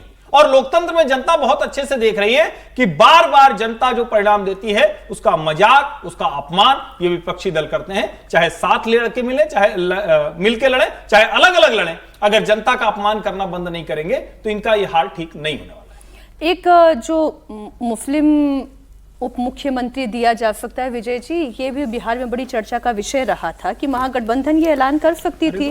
जो दीपांकर भट्टाचार्य से भी जब हमारे संवाददाता ने बात की थी विजय जी, तो उन्होंने भी ये कहा था अब अगर वो पीडीए वाला फॉर्मूला समाजवादी पार्टी लेकर आगे चलना चाहती है और कांग्रेस के साथ अलायंस लेकर चलना चाहती है, तो क्या एक कोशिश ये भी करेगी वो वहां पर मुस्लिम को आगे करेगी? हो सकता है कोशिश करे, वो आगे करे, क्योंकि मुख्यमंत्री तो नहीं बनाएंगे, मुख्यमंत्री तो अखिलेश जी होंगे या जो भी रहेगा। राहुल गांधी कभी बोलेंगे नहीं। अब वो तो क्या पता करेंगे नहीं करेंगे। नहीं बोला था तब भी समझ में आ रहा था कि तेजस्वी जी हैं, जैसे भारतीय जनता पार्टी ने नहीं बोला था, आज भी नहीं बोला अभी तक। तो पता है आपको किसी से सुना कि नीतीश कुमार मुख्यमंत्री होंगे? बीजेपी ने तो नहीं कहा, लेकिन वो तो अंडरस्टूड है कि भाई दिग्विजय वो वहां पर तेजस्वी जी रहेंगे, यहाँ पर नीतीश जी रहेंगे। और ये भी तय है कि 25 से 30 का नीतीश का आप कब तक चलाएंगे? वो चलने वाले नहीं है 25 से 30 तक। आपके ये अपर बैंड लगाने से तो नहीं चलने वाले ना। वो तो बदलेगा तब फिर अपर बैंड भी चेंज हो जाएगा। अपर बैंड भी चेंज होगा, नीतीश जी भी चेंज होंगे। तो बीजेपी की कोशिश तो अभी तक ये थी कि भाई नीतीश जी ना बने मुख्यमंत्री। यदि सीटें कम आ जाती, कुछ जो 40 थी उससे 35 हो जाती, 30 हो जाती, तो शायद इतनी बात भी नहीं होती। लेकिन अब जब आ गई है, बीजेपी की मैसेजिंग तो हमेशा ये रही कि बिहार के दो ही बेटे भाई, जो बात प्रधानमंत्री मोदी ने कही कि एक नरेंद्र, एक नीतीश। अच्छा, एक बड़ी खबर है, आपने अमित शाह जी को नहीं सुना जब उन्होंने कहा था कि विधायक दल अपना नेता चुनेगा? उसका साफ साफ मैसेज था कि नीतीश जी के साथ हम मुख्यमंत्री बनने के लिए तैयार नहीं है मानसिक तौर पर। अब मजबूरी में राजनीति में सब कुछ होता है, और अब भी भारतीय जनता पार्टी की कोशिश है कि वो कुछ समय तक रहें, उनकी विदाई हो भारतीय। और मैं बताऊं, सरकार कोई भी बने, आपने कहा कैबिनेट पर हमारी चर्चा नहीं हुई, भारतीय जनता पार्टी अपने ज्यादातर चेहरे बदलेगी, क्योंकि एक जो हर्ष जी ने कहा ना कि प्रॉब्लम ऑफ प्लेंटी है, नए बहुत सारे चेहरे आ गए हैं, तो नए लोगों को भी ले। जेडीयू अपने सरकार में जो बदलना होगा नहीं बदलना होगा, लेकिन इस सरकार में आपको कई नए चेहरे मिलेंगे। हो सकता है उप मुख्यमंत्री भी आपको नए मिले भारतीय जनता पार्टी की तरफ से। नहीं, और निशांत बेचारे क्या सिर्फ कुछ समय के लिए चर्चा में रहेंगे? मैं बार बार ये प्रश्न पूछता रहूंगा, आखिर निशांत को अभी कोई भूमिका होगी या नहीं? मुझे अभी नहीं लगता कि कोई भूमिका होगी। नीतीश जी भी नहीं चाहते कि अपना पूरा करियर नीतीश जी का जो कल भी आप जिक्र कर रहे थे हर्ष जी, कि वो एक कहते हैं ना अनब्लेमिश राजनीतिक सुचिता के मामला में, ये जो वो जिसे कहते हैं ना सही में लोहियाइट, कि भाई परिवारवाद, भ्रष्टाचार, इन सब का कोई ये सही है कि बहुत दबंग लोग भी उन्होंने लाए, अनंत सिंह जैसे रहते नहीं। मुख्यमंत्री जब नीतीश जी नहीं होंगे तब देखा तब की बात में तब हो सकता है, मैं उसी संभावना की बात कर रहा हूं। फिर आरोप फिर वही जाएगा, क्या बचा? फिर क्या बच रहा? एक खबर और तो वही है ना कि लालू जेल में जाएंगे तो राबड़ी जी को मुख्यमंत्री। एक खबर और दे देते हैं। बिहार के चुनाव नतीजे पर जेडीयू ने एक पोस्ट किया है और लिखा है कि सोशल इंजीनियर ने पहले ही बता दिया था कि विपक्ष की इमारत ढह जाएगी। साथ में नीतीश कुमार का एक पुराना बयान भी शेयर किया है, बयान भी सुनाते हैं, पोस्ट आपके सामने है। वो बड़ा वीडियो चला था। को तो अब लगता है कि अगली बार जो आप आइएगा ना, तो इस बार हम देखें कि कुछ इधर उधर कुछ जीत गया है, अगली बार सब हारेगा, हमको पूरा भरोसा है। ये सब बिना मतलब का बात बोल बोल करके क्या किया है? और ये सब कोई काम किया है?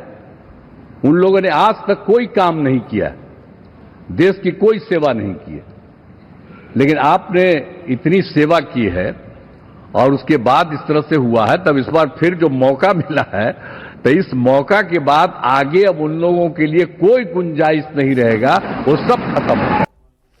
नीतीश कुमार ने स्क्रिप्ट ऐसा लग रहा है उसी वक्त लिख दी थी और नरेंद्र मोदी भी उस वक्त ठहाका लगाते हुए हंस रहे थे। और मैं आपको याद दिला दूं, ये दिन उस वक्त का है जब पार्लियामेंट के सेंट्रल हॉल में एनडीए की ये बैठक थी, जिसमें आपने जो पंक्ति देखी, नेता चुना था नरेंद्र मोदी जी को। इसको और थोड़ा ठीक कीजिए ना। हाँ। 240 वाली बीजेपी में मोदी जी ठहाका लगा। इधर बिहार बीजेपी ने सोशल मीडिया प्लेटफॉर्म पर एक और पोस्ट किया और लिखा कि राजद के लिए नया नारा, 25 में 25, 30 में फिनिश। अब आप देखिए, ये आरजेडी के लिए नारा है जो बिहार बीजेपी ने दिया है। ये भी बड़ा इंटरेस्टिंग है। वक्त एक छोटे से ब्रेक का है, इस पर आप भी सोचिएगा मैसेज कहां तक जा रहा है। कहानी कुर्सी की के इस हिस्से में हम बात करने जा रहे हैं पाकिस्तान की। पाकिस्तान में चाहे कैसी भी कयामत क्यों ना आ जाए, शहबाज सरकार मुनीर के इशारों पर नाचना बंद नहीं करेगी। अब सोचिए, पाकिस्तान के जज बगावत कर रहे हैं, फिर भी पाकिस्तान सरकार को कोई फर्क ही नहीं पड़ रहा। 14 नवंबर को सुप्रीम कोर्ट के 2 जजेस ने मोर्चा खोल दिया। मुनीर को सीटीएफ बनाए जाने के खिलाफ दोनों जस्टिस अतहर मिन्नल्लाह और साथ ही जस्टिस मंसूर शाह ने इस्तीफा दे दिया। अब लाहौर हाई कोर्ट के जज जस्टिस शम्स मिर्जा ने भी अपना इस्तीफा सौंप दिया है। ये सभी जज संविधान के 27वें संशोधन के खिलाफ बगावत कर रहे हैं।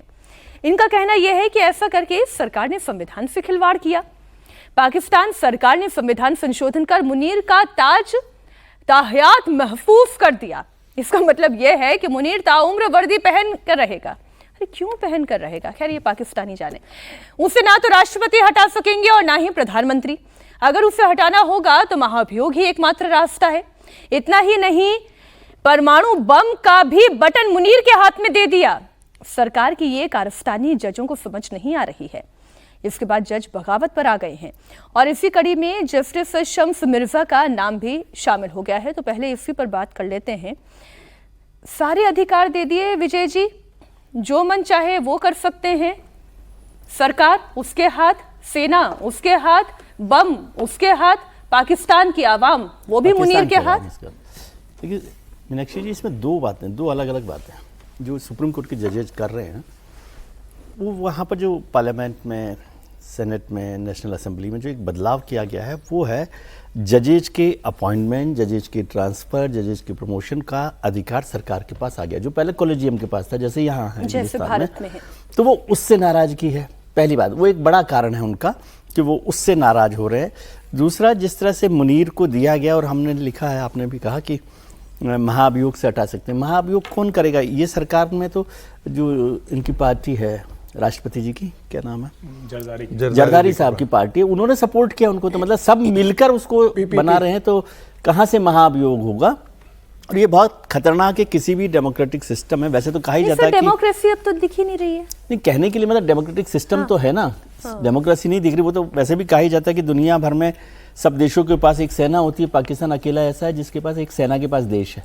तो वहाँ पर डेमोक्रेसी की बात ही नहीं है। और मुनीर ने जिस तरह से अपने को ताकतवर कर लिया है, पहले फील्ड मार्शल बना कर, और अब जो सीडीएफ बनाया उन्होंने अपने आप को, उससे बहुत बड़ी ताकत हो गई है। लेकिन उससे भी बड़ा खतरा पाकिस्तान से ज़्यादा दुनिया के लिए है कि जब न्यूक्लियर बटन की पावर एक आर्मी चीफ को या जो आर्मी का नायक है उसको दे दी जाए, तो ये दुनिया भर के लिए चिंता होनी चाहिए। लेकिन ये सब क्यों हो रहा है?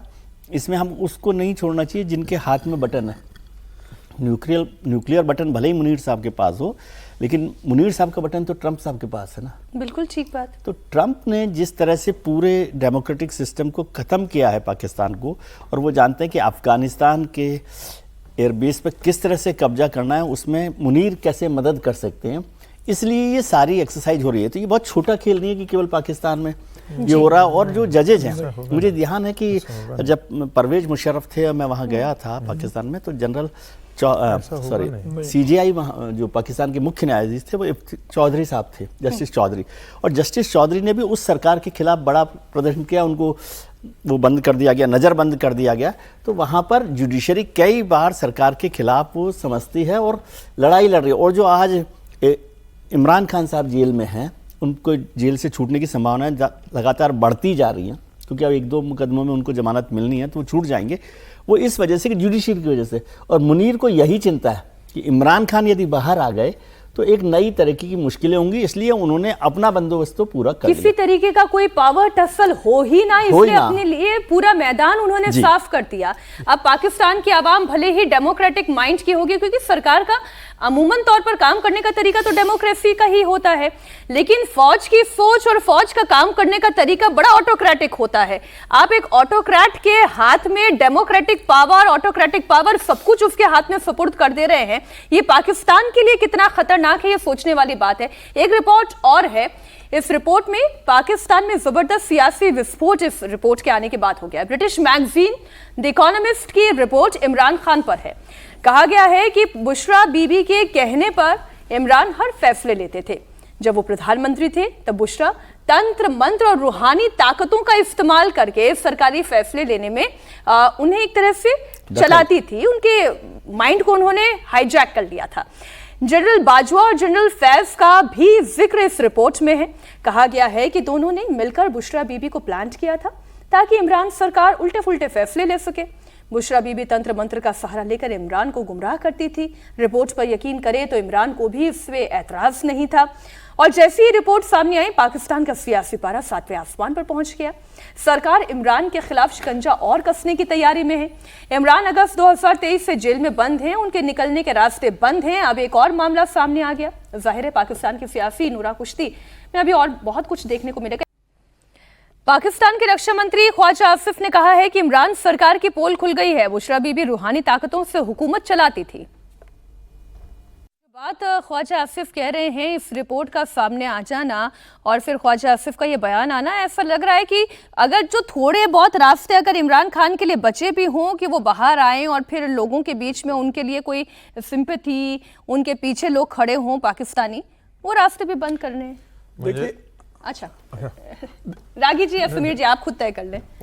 मुझे लगता है देखिए जो 27वां संविधान संशोधन जो पाकिस्तान में किया गया है वो इसीलिए किया गया है। बेसिकली जो सबसे बड़ा कारण यह है कि जो पाकिस्तान के जो सर्वेसर्वा जो अभी बन गए आसिफ मुनीर, उनको डर लगता है कि इमरान खान अगर बाहर आएंगे और चुनाव में अगर उनकी सरकार लौटकर आती है अगले चुनाव के अंदर, तो उनको इसका खामियाजा भुगतना पड़ेगा। तो मुझे लगता है कि जो संविधान संशोधन किया गया है वो इसीलिए किया गया है कि तो जुडिशरी को अपने कंट्रोल में लिया जाए और आसिफ मुनीर को इतनी ताकत दे दी जाए कि उनके ऊपर कोई केस न चल सके। और जज जो इमरान खान को तमाम मामलों में बेल मिल चुकी है, सिर्फ 2 मामलों में बाकी थे। और खबर ये भी आ रही थी कि दिसंबर के अंत तक या जनवरी के पहले सप्ताह तक इमरान खान को सभी मामलों में बेल मिल जाती और संभावना थी कि नए साल की शुरुआत पर वो जेल से बाहर आते और जेल से बाहर आकर वो फिर अपनी पार्टी को संगठित करते। तो ये वो चाहते हैं कि भाई इमरान खान किसी भी स्थिति में जेल से बाहर ना आए। और तमाम तरह के मुझे लगता है कि और आरोप तैयार किए जा रहे हैं कि इमरान खान को अगर बेल मिलती है, अब जज ही अपॉइंट करेंगे, सरकार नियुक्त करेगी, तो सरकार उन्हीं लोगों को नियुक्त करेगी जो सरकार जो चाहेगी वो जज करेंगे। तो बेल इमरान खान को बेल ना मिले, इसलिए पूरी पाकिस्तान की सरकार ने ये संविधान संशोधन को लेकर आई है जुडिशरी के अंदर और इसको बहुत ज्यादा ताकत दी है मुझे लगता है। लेकिन फिर भी इमरान खान छूटेंगे क्योंकि जनता उनके साथ है। आने वाले समय में भले ही आसिफ मुनीर कितने भी ताकतवर बन जाए, उनके लिए परेशानी के दिन आने वाले हैं क्योंकि जजों ने इस्तीफा देना शुरू कर दिया है।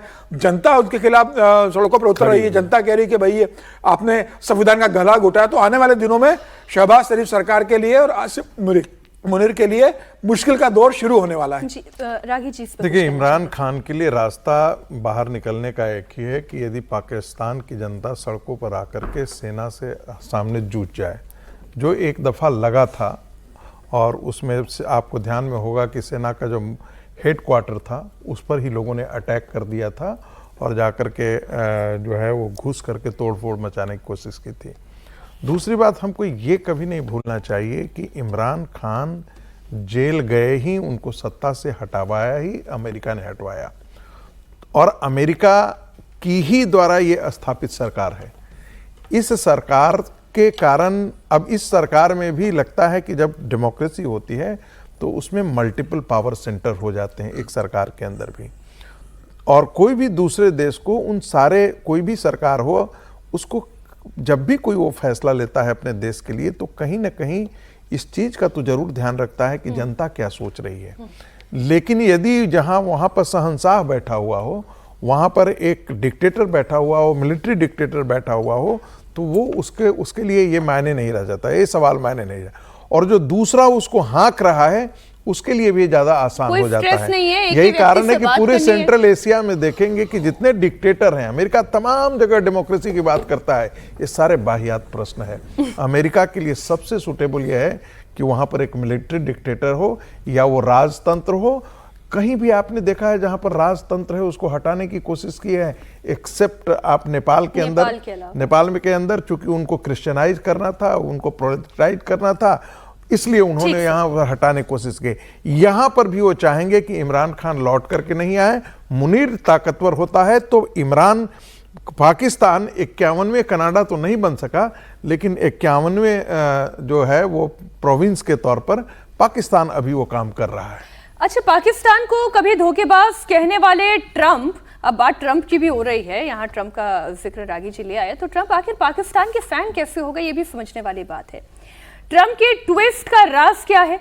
अमेरिकी अखबार ने जो खुलासा किया वो हैरान करने वाला है। द न्यूयॉर्क टाइम्स की रिपोर्ट से हड़कंप मचा हुआ है, जिसमें कहा गया कि ट्रंप को खुश करने के लिए पाकिस्तान ने लॉबिंग की। करीब $5 मिलियन की डील ट्रंप के करीबियों के साथ साइन की। दुनिया जानती है कि ट्रंप ट्रेड को लेकर बड़े डेस्परेट हैं। रिपोर्ट में कहा गया है कि पाकिस्तान ने ट्रंप की चापलूसी भी की ताकि ट्रंप की गुड बुक में जगह मिल सके। पाकिस्तान भारत के साथ सीज़फायर का क्रेडिट भी ट्रंप को इसलिए दे रहा था, इस पर हमने कई मर्तबा चर्चा भी की, क्योंकि ट्रंप को वो नोबेल प्राइज की ललक थी। पाकिस्तान ने उनकी इस चाहत का फायदा उठाया और हर मंच से उन्हें नोबेल पीस प्राइज का प्रबल दावेदार बताया। कुल जमा यही है कि ट्रेड वाले ट्रंप को पाकिस्तान ने ट्रेड से ही ट्रैप कर लिया है। हर्षवर्धन जी, इंपॉर्टेंट ट्रंप के लिए ट्रेड हमेशा से रहा है और पाकिस्तान को तो बस ट्रंप का साथ चाहिए। नहीं, पता नहीं डोनाल्ड ट्रंप चाइना का हश्र देख रहे हैं या नहीं देख रहे हैं। जो BRI है, बेल्ट एंड रोड इनिशिएटिव, जिसका पायलट प्रोजेक्ट था China Pakistan economic corridor, CPC, वो वायबल नहीं हो पाया। जिस पोर्ट की बात की जा रही थी वो पोर्ट वायबल नहीं हो पाया। चाइना के इंजीनियर, चाइना के एक्सपर्ट, टेक्नोक्रेट वहां जाके मर रहे हैं। चीन ने सर्विलांस सिटी बना रखी है, उसके बावजूद वो सक्सेसफुल नहीं है। वो भी, चीन भी इसी चक्कर में था कि हम मिनरल निकालेंगे और उसको फिर फिल्टर करके ले आएंगे। क्या हुआ? और अमेरिका जो चाह रहा है, जिस तरह की डील, जिस तरह के सौदे हुए हैं, वो संभव हो पाएगा क्या? अमेरिका को लगता है कि कुछ रेयर अर्थ मिनरल पाकिस्तान में मिल जाएंगे। मुझे लगता है कि ट्रंप हड़बड़ी में जो एक उनके ऊपर दबाव है, मेक अमेरिका ग्रेट अगेन, जो मागा कैंपेन पूरी तरह से उल्टी जा रही है, उसको बचाने के चक्कर में ये सब कर रहे हैं। और पाकिस्तान के लिए क्या है? पाकिस्तान का खजाना खाली है, पाकिस्तान की कोई पॉलिसी नहीं है, पाकिस्तान बदहाल है। उसको लगता है इस बहाने कुछ डॉलर उसके जेब में आते रहेंगे, थोड़ा 4 मंचों पर अमेरिका उसकी मदद करता रहेगा। और चाइना को लगता है कि ऐसे समय में जब भारत अमेरिका की साझेदारी बड़ी हो रही थी, जब बहुत सी चीजों पर चीन के लिए मुश्किल थी, तो उसको लगता है ठीक है, थोड़ा सा बैलेंसिंग होती रहेगी। लेकिन पाकिस्तान इसमें बस तभी तक है जब तक ये बैलेंसिंग होती हुई उनको दिखेगी। मुझे नहीं लगता कि इसके आगे उनकी कोई भूमिका है। और अगर ट्रेड का जो कहते हैं ना कि थोड़ा सा लॉलीपॉप दिखा के अगर पाकिस्तान ने कर लिया है, तो अमेरिका जो ट्रंप बोलते रहते हैं मैंने ट्रेड करके किया, मैंने ट्रेड करके, तो शाहबाज को बोलना चाहिए दरअसल कि मैंने ट्रेड करके दुनिया के सबसे ताकतवर देश की ये हाल कर दिए। अच्छा, एक और खबर, अफगानिस्तान और पाकिस्तान के बीच बढ़ते हुए तनाव में सबसे बड़ा फायदा ईरान को हो गया है। पाकिस्तान के साथ बॉर्डर विवाद, दवाइयों की सप्लाई पर रोक और ट्रांजिट पॉलिसी के चलते अफगानिस्तान अब लगातार ईरान की ओर झुक रहा है। नतीजा ये कि पाकिस्तान का दशकों पुराना आर्थिक दबदबा कमजोर हो रहा है और ईरान का प्रभाव तेजी से बढ़ रहा है। पिछले 6 महीने में अफगानिस्तान ईरान व्यापार 1.6 बिलियन तक पहुंच गया है, जो पाकिस्तान के साथ हुए $1.1 बिलियन के व्यापार से काफी ज्यादा है। इतना ही नहीं, अफगान व्यापार पाकिस्तान से हटकर स्थायी विकल्प खोज रहा है। तालिबान अब भारत, तुर्की, ईरान और मध्य एशिया से दवाइयां मंगाने की तैयारी कर रहा है। वहीं पाकिस्तान कह रहा है कि अफगानिस्तान के व्यापार बंद करने से उसे कोई फर्क नहीं पड़ने वाला है। विजय जी, एक जंग से लेकर बात व्यापार के व्यवहार की भी सर सब जगह से शहबाज की तो हेकड़ी निकल ही रही है। पाकिस्तान का सिरदर्द, ये अफगानिस्तान का आपने और नाम ले दिया तो वो बहुत सिरदर्द उनको चल रहा है लगातार। यदि सेना के स्तर पर देखें, उनकी जो तबाही पूरी वहाँ हुई है बलूचिस्तान में और खैबर पख्तूनख्वा में, तो वहाँ पर वो लगातार लड़ाई में उनसे अभी तक कहीं निकल नहीं पाए हैं। कोशिश वो कर रहे हैं। और ईरान के साथ भी एक चल रहा था कि ईरान का दबदबा तो अलग है ही। ईरान तो अपने जो पूरा एक मुस्लिम दबदबा उसको रखना चाहता है, आर्थिक के अलावा, सेना के अलावा। जो टर्की के साथ भी उसकी जो लड़ाई चल रही है उसमें वो चाहता है कि अफगानिस्तान उनके साथ आ जाएगा तो बेहतर तरीके से काम और उसकी जो ताकत है वो बढ़ती है। पाकिस्तान के लिए अफगानिस्तान बहुत बड़ा सिरदर्द साबित हो रहा है, खासतौर से तब से जब से भारत के साथ उसके रिश्तों में एक बदलाव हुआ है। अच्छे हुए हैं, खराब हुए मुझे नहीं पता, लेकिन एक नए रिश्तों की शुरुआत वहाँ पर तालिबान, हाँ, पॉजिटिव डायरेक्शन में वो चल रहा है। और उससे भी ज़्यादा है कि वो नेगेटिव डायरेक्शन में चल रहा है अब पाकिस्तान के साथ। तो वो एक बड़ा सिरदर्द हो गया ना। और वहाँ वो उसको निपटने के लिए कहीं ऐसी जगह पर फंस गए हैं कि पाकिस्तान को समझ नहीं आ रहा कि अफगानिस्तान के साथ कैसे करे। और जब अभी इससे पहले हम ट्रंप साहब की चर्चा कर रहे थे तो ट्रंप साहब तो पाकिस्तान के साथ हैं कि अफगानिस्तान के साथ हैं ये भी नहीं पता। पाकिस्तान को खुद को ही नहीं समझ में आता, क्योंकि अफगानिस्तान के मसले पर ट्रंप साहब अफगानिस्तान के साथ हैं और अफगानिस्तान पर कब्जा करने के लिए वो पाकिस्तान के साथ खड़े हुए हैं कि भाई बगराम एयरबेस किसी भी तरह से मिल जाए। तो लगातार बहुत सारे कॉम्प्लिकेशंस में वो फंसा हुआ है। ईरान के आर्थिक दबदबे को, सॉरी मैं ये कह रही हूँ कि ये ट्रम्प का हाथ सबके साथ जब तक उनका फायदा, उनका मुनाफा बिल्कुल है। इसमें तो अमेरिका की, मतलब इसमें ट्रंप की कोई बात ही नहीं है। अमेरिका का ये पॉलिसी हमेशा ही रही है। और ट्रंप साहब तो बहुत ज़्यादा बिजनेस वाले हैं, तो वो बिना धंधे के, बिना फायदे के कोई काम नहीं करते। तो पाकिस्तान को इसमें कितनी मदद, पाकिस्तान के साथ ही अमेरिका इसलिए कि वो अफगानिस्तान पर जो एयरबेस है उसका कब्जा उनको मिल जाए, इसके अलावा कोई रिश्ता उनके साथ नहीं है। दूसरा, आपको थोड़ा सा इरिटेट करने के लिए भी काम में आता है कि ट्रंप साहब इससे भी नाराज है कि अफगानिस्तान ने अमेरिका को भगा दिया था, तालिबान ने, तालिबान ने सब टैंक वैंक जब्त कर लिए थे और अमेरिका सेना को भागना पड़ा, तो उससे भी नाराज है। वही अमेरिका के टैंक काम में आ रहे हैं वहां पर, बिल्कुल बलूचिस्तान में।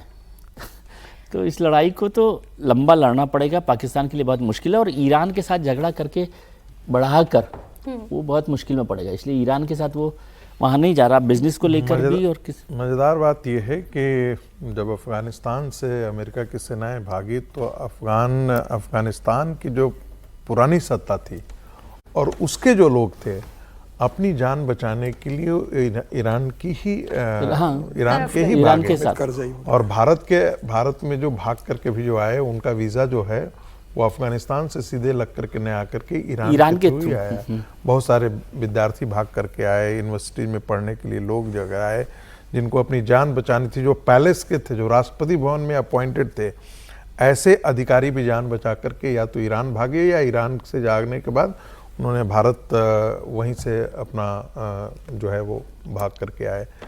तो ये यदि ईरान के साथ उसके बेहतर संबंध हो रहे हैं तो ये तो अच्छी बात है, लेकिन उसमें एक कांटा सिर्फ ये जुड़ा हुआ है कि उसमें टर्की भी शामिल है। वही कह रहा हूं, टर्की और ईरान का जो टर्की जो है ना, टर्की के साथ भारत के अच्छे संबंध नहीं है, टर्की के साथ ईरान के बहुत अच्छे संबंध नहीं है, क्योंकि वो खुद ही खलीफा बनना चाहता है, ईरान खुद ही खलीफा बनना चाहता है।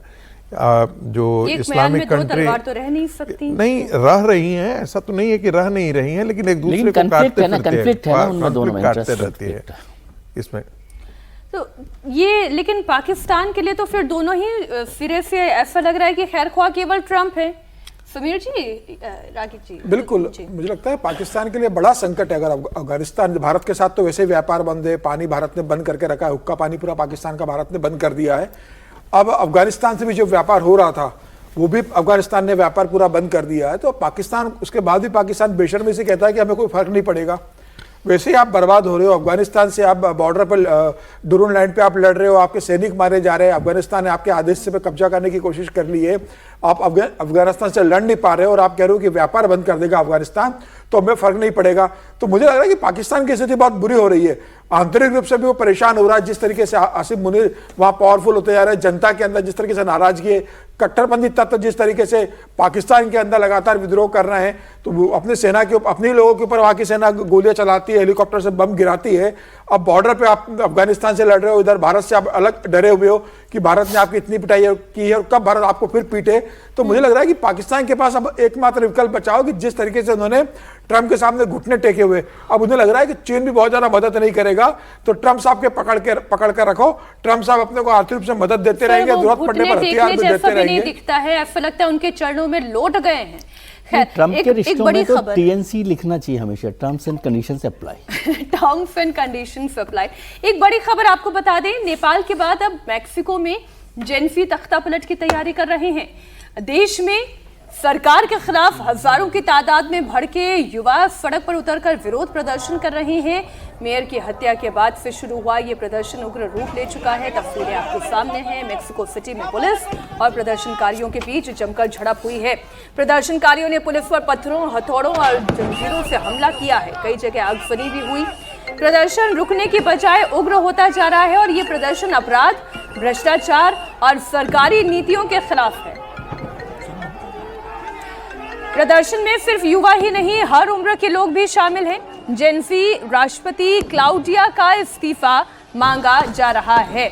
तो अमेरिका का पड़ोसी देश जहां पर इस वक्त जेनसी जमकर बवाल काट रहे हैं, अब इसमें भी आप प्रश्न पूछेगा कि यहाँ पे ये जो अस्थिरता पैदा की जा रही है, ये भी किसी डीप स्टेट का काम है। ये जो क्लेश हो रहा है उसके पीछे की कहानी क्या है? रागी जी, अगर आप इस पर अपना मत रखना चाहें। देखिए, मुझे तो एक चीज़ लग रहा है कि ये जेनजी का जो आंदोलन कहीं भी जो हो रहा है, सफल हो रहा है, ये उन्हीं कंट्री में क्यों हो रहा है जहां अमेरिका इस ढंग की चीज़ें चाहता है। मैक्सिको में भी सत्ता बदलाव के लिए अमेरिका की ख्वाहिश थी। बांग्लादेश के अंदर जो है वो अमेरिकन डीप स्टेट का काम है।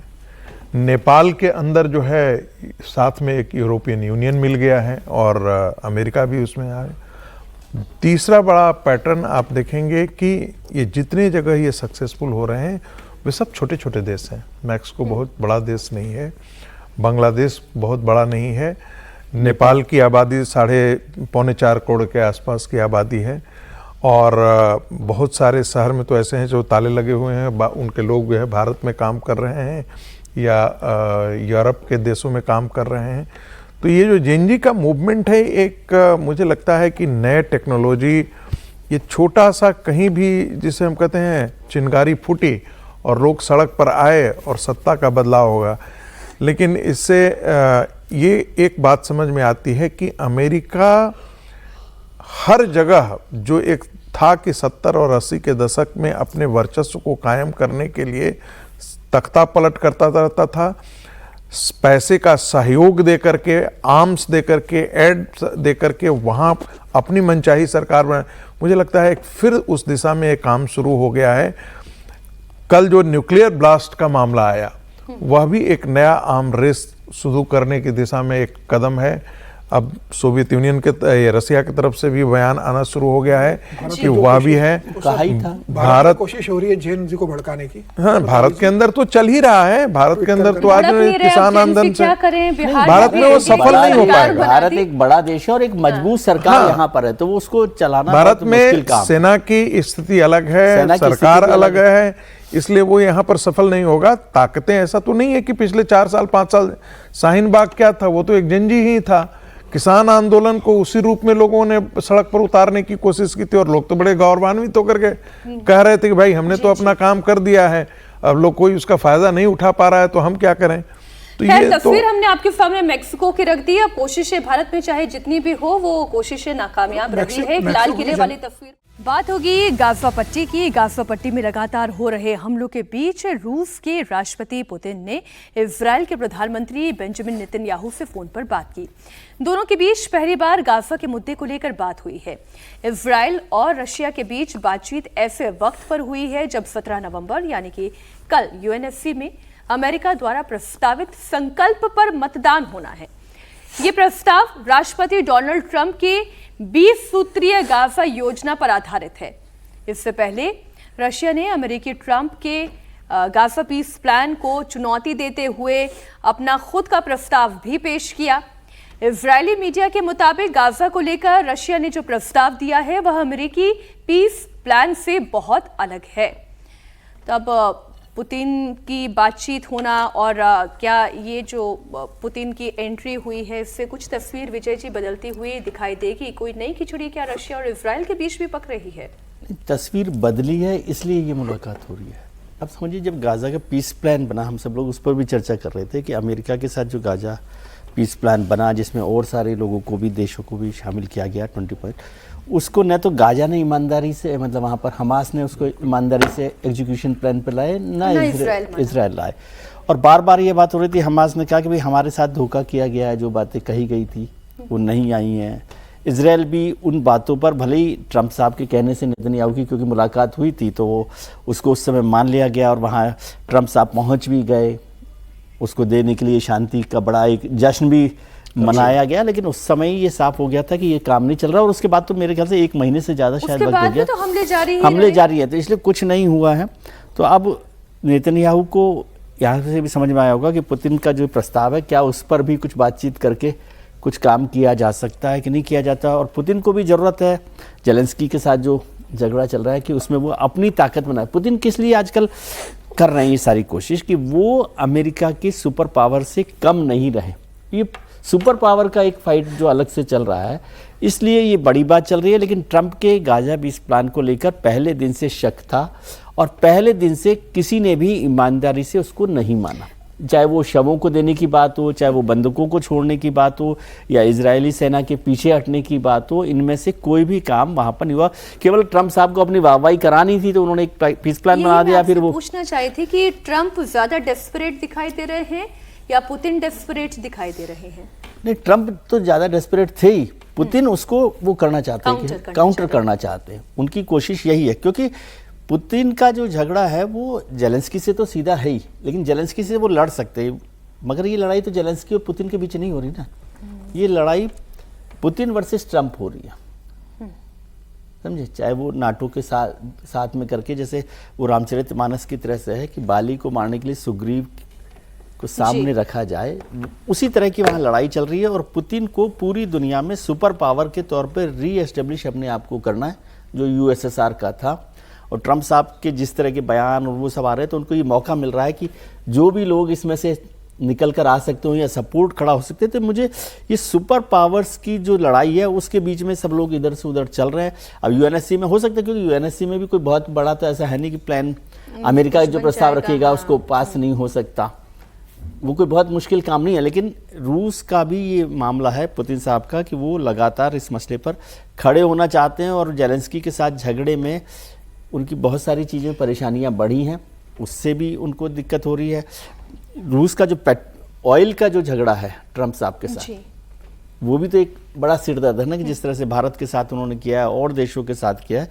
तो उस सब लड़ाई के लिए पुतिन को लगता है कि उनको सुपर पावर होने का वक्त है। जो जो लोग अमेरिका से नाराज हैं उनके साथ कैसे खड़ा हुआ जाए। ये इजराइल भी तो हर्षवर्धन जी अमेरिका का सबसे क्लोजेस्ट एलाई के तौर पर दिखाई साथ ही है, बिल्कुल साथ है। इजराइल अगर ईरान तक जाता है और अमेरिका उसमें अगर साथ दे रहा है, तो ये तो पुतिन भी देख ही रहे हैं। फिर भी ये कनेक्ट होना, इसमें ट्रंप को इनसिक्योर करने की कोशिश करना, क्या एक नई पिक्चर बनाने की तरफ इशारा है? देखिए, भारत ने नरेंद्र मोदी के प्रधानमंत्री बनने के बाद जो दुनिया में अपनी विदेश नीति रखी थी, वो दुनिया के दूसरे देश अब उसी को फॉलो कर रहे हैं। जो मल्टी कंट्री डिप्लोमेटिकल रिलेशन, पहले ऐसा नहीं होता था, पहले खांचा तय है, अगर आप अमेरिका के साथ हैं तो इस तरफ हैं, इस्लामिक वर्ल्ड के साथ हैं तो इस तरफ हैं, जो रशिया चाइना वाला ब्लॉक है तो इस तरफ है। अब ऐसा होता हुआ नहीं दिख रहा है। और अगर कहें कि उसकी लीडरशिप पोजीशन किसके पास है, तो वो नरेंद्र मोदी के पास है।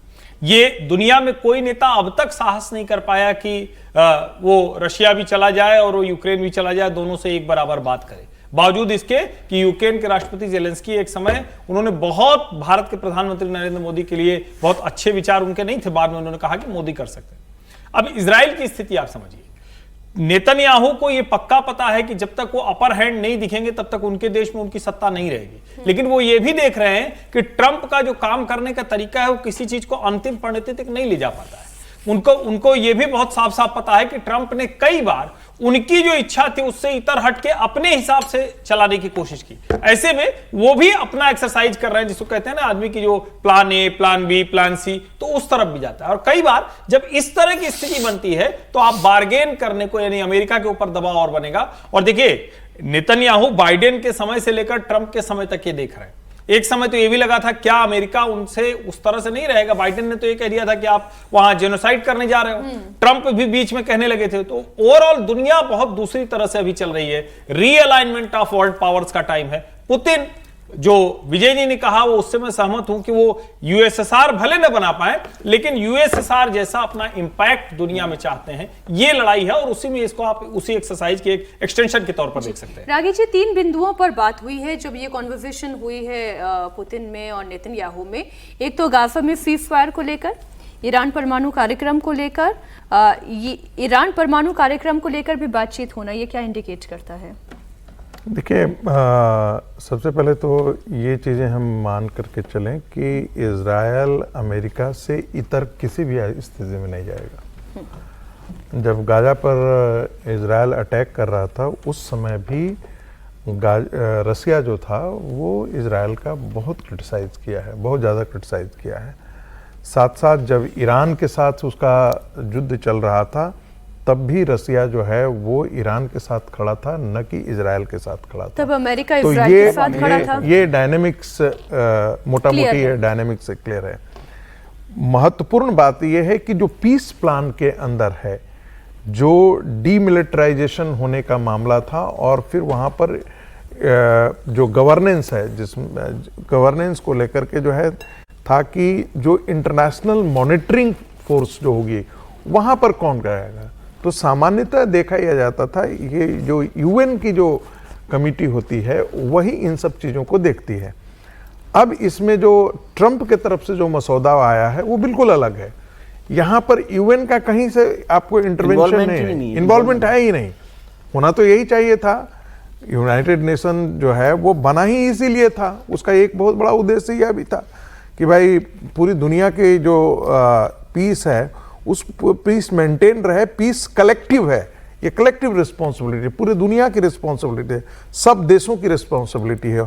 और एक जगह भी यदि बोलने के लिए खड़े हुए थे, सभी देशों के जो नुमाइंदे वहां पर थे सब चले गए थे, सभी राष्ट्राध्यक्ष चले गए। बिल्कुल, प्रोफेसर साहब ने जो बात की ना वो बहुत महत्वपूर्ण शब्द है कि यूनाइटेड कलेक्टिविटी है ये। मतलब कि सब लोग किस तरह से देश, दुनिया के देशों में शांति रखें, ये काम यूनाइटेड नेशंस का है। और ट्रंप साहब ने उसको इतर करके या साइडलाइन करके पूरा उन्होंने एक कंट्री का इससे एजेंडा बना दिया जी। अब जब हाँ, और मजेदार बात है कि उस एजेंडे को तब आप ला कहाँ रहे हैं, यूनाइटेड नेशन सिक्योरिटी काउंसिल में ला रहे हैं। तो वहां पर जरूर कुछ न कुछ ऐसा रहा होगा कि नेतन्याहू को लगा होगा कि ये जो पीस डिजाइन है जो अमेरिका ने ये किया है उसमें कुछ भूमिका जो है वो रसिया के तरफ से आए जो इजराइल के इंटरेस्ट को भी फुलफिल करे। या तो हो सकता है कि ये ट्रंप और नेतन्याहू के बीच में ऐसी अंडरस्टैंडिंग रही होगी कि यहां से आप काउंटर कराए, क्योंकि पाकिस्तान और मुस्लिम कंट्रीज के हस्तक्षेप को इजराइल बिल्कुल ही नहीं वहां पर चाहता। तो सर यूएनएफसी में मुद्दा आएगा, जबकि ये चीजें वहां पर वो डील हुई थी, डील के वो हिस्सा था और जिसमें मुस्लिम मेजोरिटी कंट्री ने इसको अप्रूव किया था। हो सकता है कि शायद इस प्रकार की अंडरस्टैंडिंग रही हो। ठीक, एक और खबर है, ट्रंप ने एक बार फिर से ये कहा, आपको याद होगा कि पुतिन से मिलकर वो अपना टाइम वेस्ट नहीं करना चाहते। अब ट्रंप के सबसे करीबी ये कह रहे हैं कि ट्रंप और पुतिन का मिलना जरूरी है, यूक्रेन युद्ध रोकना है तो ट्रंप और पुतिन में डायरेक्ट बात जरूरी है। जेडी वेंस अमेरिका के उपराष्ट्रपति हैं, ट्रंप के नंबर 2 हैं। वो ये कह रहे हैं कि ट्रंप और पुतिन की मुलाकात की आलोचना करने वालों को नजरअंदाज करें, क्योंकि अगर आप कुछ बड़ा करना चाहते हैं तो आपको मजबूत बनना होगा। जेडी वेंस ने कहा कि अगर यूक्रेन में शांति लानी है तो ट्रंप और पुतिन दोनों को आगे आना होगा। अब हम ट्रम्प की बात को माने, वो ये कह रहे कि पुतिन से मिलकर टाइम वेस्ट नहीं करना चाहते। ये तो ट्रम्प ही है ना, ट्रम्प बोल रहे हैं, उनके बिहाफ पे कोई कुछ नहीं बोल रहा है। या फिर हम इनकी बात माने जो जेडी वेंस कह रहे हैं? एक रिएक्शन। नहीं, ट्रम्प तो आगे आए हुए हैं ही, पुतिन आने के लिए तैयार हैं क्या, ये महत्वपूर्ण है। नहीं, लेकिन ट्रम्प तो ये कह रहे हैं ना कि मैं बात करके टाइम वेस्ट नहीं करना चाह रहा। कह रहे हैं ना क्योंकि आप वो अलास्का की जो मीटिंग है पुतिन के साथ की, वो अलास्का की जो मीटिंग है पुतिन और ट्रम्प की, उसको याद कीजिए ना। ट्रम्प है ना उसको, हाँ ये उसी की तस्वीर है। और उस दिन मतलब मैं समझता हूँ कि ट्रम्प ने अपने से भी आगे बढ़कर काम किया कि ट्रम्प पुतिन से पहले वहां पहुंचे एयरपोर्ट पे, और वहां पर उनका रेड कारपेट वेलकम किया। हाँ, रेड कारपेट वेलकम किया और फिर उस मीटिंग को किया। और वो भी पुतिन की शर्त पे थी अलास्का में जो मीटिंग हुई थी कि वहां पर ही मीटिंग की जाए, जो नहीं तो वॉशिंगटन में भी हो सकती थी मीटिंग तो, लेकिन वो वहां नहीं की गई। तो ट्रम्प कुछ आगे बढ़े थे, लेकिन उसके बाद भी कोई नतीजा नहीं निकला। और ट्रम्प को लग रहा था कि आप पुतिन भी मान जाएंगे, जैसे पुतिन और मुनीर की स्पेलिंग में 3 शब्द हो, लेकिन फर्क है ना। लेकिन ट्रम्प अगर बाद में ये बोल दे कि रूस तो कागज का शेर है और यूक्रेन को इतने दिन के अंदर 7 दिन में जीत लेना था, अभी तक वो यूक्रेन को जीत नहीं पाया है, तो मुझे लगता है कि उन्होंने भी फिर मतलब पुतिन को उकसाने वाली कार्रवाई की। और जिस तरीके से उन्होंने फिर बाद में यूक्रेन को कसर हाथ छोड़ दिया कि भैया जो पुतिन मांग रहे दे दो, 20% जमीन ले रहा है दे दो, और तुम तुम्हारा हिस्सा निपटाओ, अपना मामला निपटाओ आपस में मिलकर, मैं क्या कर सकता हूँ। बीच में आप कहते हैं कि टॉमहॉक मिसाइल हम देंगे यूक्रेन को, फिर बाद में जब यूक्रेन के जेलेंस्की खुशी खुशी जाते हैं कि अब मुझे मिसाइल मिलने वाली है, तो उसे आप डांट के भगा देते हो कि कोई मिसाइल नहीं मिलेगी, तुम तुम्हारे मामले पे निपटो। तो मुझे लग रहा है कि ये ट्रम्प का जो व्यवहार, जो जेडी वेंस कह रहे हैं कि ट्रम्प और पुतिन के मिलने से किसी को परेशानी क्या है? नहीं, कोई परेशानी नहीं। अलास्का में बैठने के बाद भी आप कोई रास्ता निकाल नहीं पाए ना। ट्रम्प साहब से नाराज नहीं होना चाहिए। ट्रम्प साहब से आप नाराज इसलिए होते हैं क्योंकि आप ये नहीं समझते कि ट्रम्प साहब को एज ऑफ नाउ समझना चाहिए। आज क्या है, अब आप इसको परसों तक भी वही ले जाते हैं कि ट्रम्प साहब परसों ही वैसा बिहेव करेंगे। अलास्का की मीटिंग के बाद थोड़ा भी कोई अगर पॉजिटिव नजर आता तो लगता ना कि आगे मुलाकात होगी। के अंदर का बच्चा भी है। हाँ, तो वो एज ऑफ नाउ बच्चा ही भूल जाते हैं, लड़ते हैं तो सब सामान वामान तोड़ डाला, फिर भूल जाते हैं। लेकिन मतलब जब पुतिन की बात हम लोग कर रहे हैं, तो पुतिन ने क्या कोई ऐसा जो बातचीत अलास्का में हुई थी उसको तोड़ा? अभी तक तो ऐसा नहीं सुनाई दिया। असली मुश्किल ट्रम्प के साथ है। आपके पास बार्गेन टेबल पर कुछ बात करने के लिए है क्या? नहीं है। आप अगर सिर्फ हर वक्त दिखावा करने चाहते हैं, आप यूरोपीय यूनियन के नेताओं को बुलाते हैं, अचानक ओवल ऑफिस में फोन लगा देते हैं, मैं पुतिन को फोन करता हूं अभी। ऐसे कोई डील होती है? मैं नेगोशिएशन करने के लिए एक बिंदु है, वो मैं एक खबर के तौर पर आपके सामने रखती हूं। यूक्रेन के राष्ट्रपति ज़ेलेंस्की की कुर्सी संकट में है। हालात इतने खराब हो गए हैं कि ज़ेलेंस्की का किसी भी वक्त तख्ता पलट हो सकता है। ज़ेलेंस्की सरकार 900 करोड़ रुपए के घोटाले में फंस गई है। ज़ेलेंस्की पर भ्रष्टाचार के आरोप के बाद लोग सड़क पर हैं और ज़ेलेंस्की के खिलाफ प्रदर्शन भी कर रहे हैं, उनके इस्तीफे की मांग कर रहे हैं।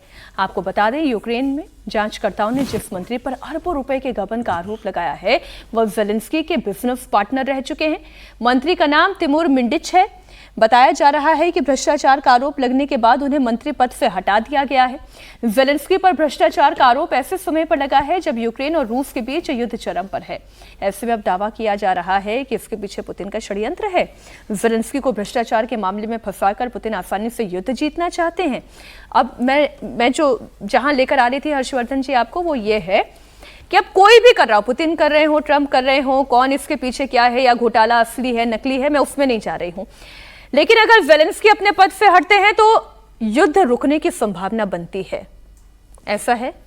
नहीं, कैसे युद्ध रुकने की संभावना बनेगी? नहीं, जब आप नाटो कंट्रीज के साथ हैं, जब आप अमेरिका के साथ हैं, और बेसिक जो लड़ाई है वो कोई रशिया और यूक्रेन के बीच में नहीं है। बार बार यही बात, बेसिक लड़ाई है उस क्षेत्र में किसका कब्जा रहेगा, कौन बॉस होगा। जब आप इस लड़ाई में जाते हैं, और ठीक है दोनों तरफ से कह सकते हैं कि एग्रेसर है चाइना, फिर ये भी कह सकते हैं आप चाइना के बगल में नाटो को बिठा देंगे तो भला वो क्यों बर्दाश्त करेगा। तो दोनों के पक्ष बड़े मजबूत हैं। ऐसे में दोनों को थोड़ा कदम पीछे खींचने की जरूरत है, कहीं तो जाकर उनको बातचीत करनी पड़ेगी। और एक बार लग रहा था अलास्का की बातचीत के बाद, फिर जब ओवल ऑफिस से बात की ट्रंप ने, तो लगा कि कुछ बिंदुओं पर बात बन गई। उसका ट्रंप पब्लिकली कहते हैं कि मैं अपना टाइम क्यों वेस्ट करूंगा पुतिन से मिलकर। किसी भी राष्ट्राध्यक्ष से मिलकर टाइम वेस्ट होता है, वो भी जब आप एक मीडिएटर की भूमिका निभा रहे हैं। मुझे लगता है कि ट्रंप में बहुत सी ऐसी, जिसको कहते हैं कि वो फ्लक्चुएशंस हैं, जैसे बिजली आती जाती है, जैसे पुराना ट्यूबलाइट हो जाता है ना, तो जलते जलते जल जाता है फिर बुझ जाता है।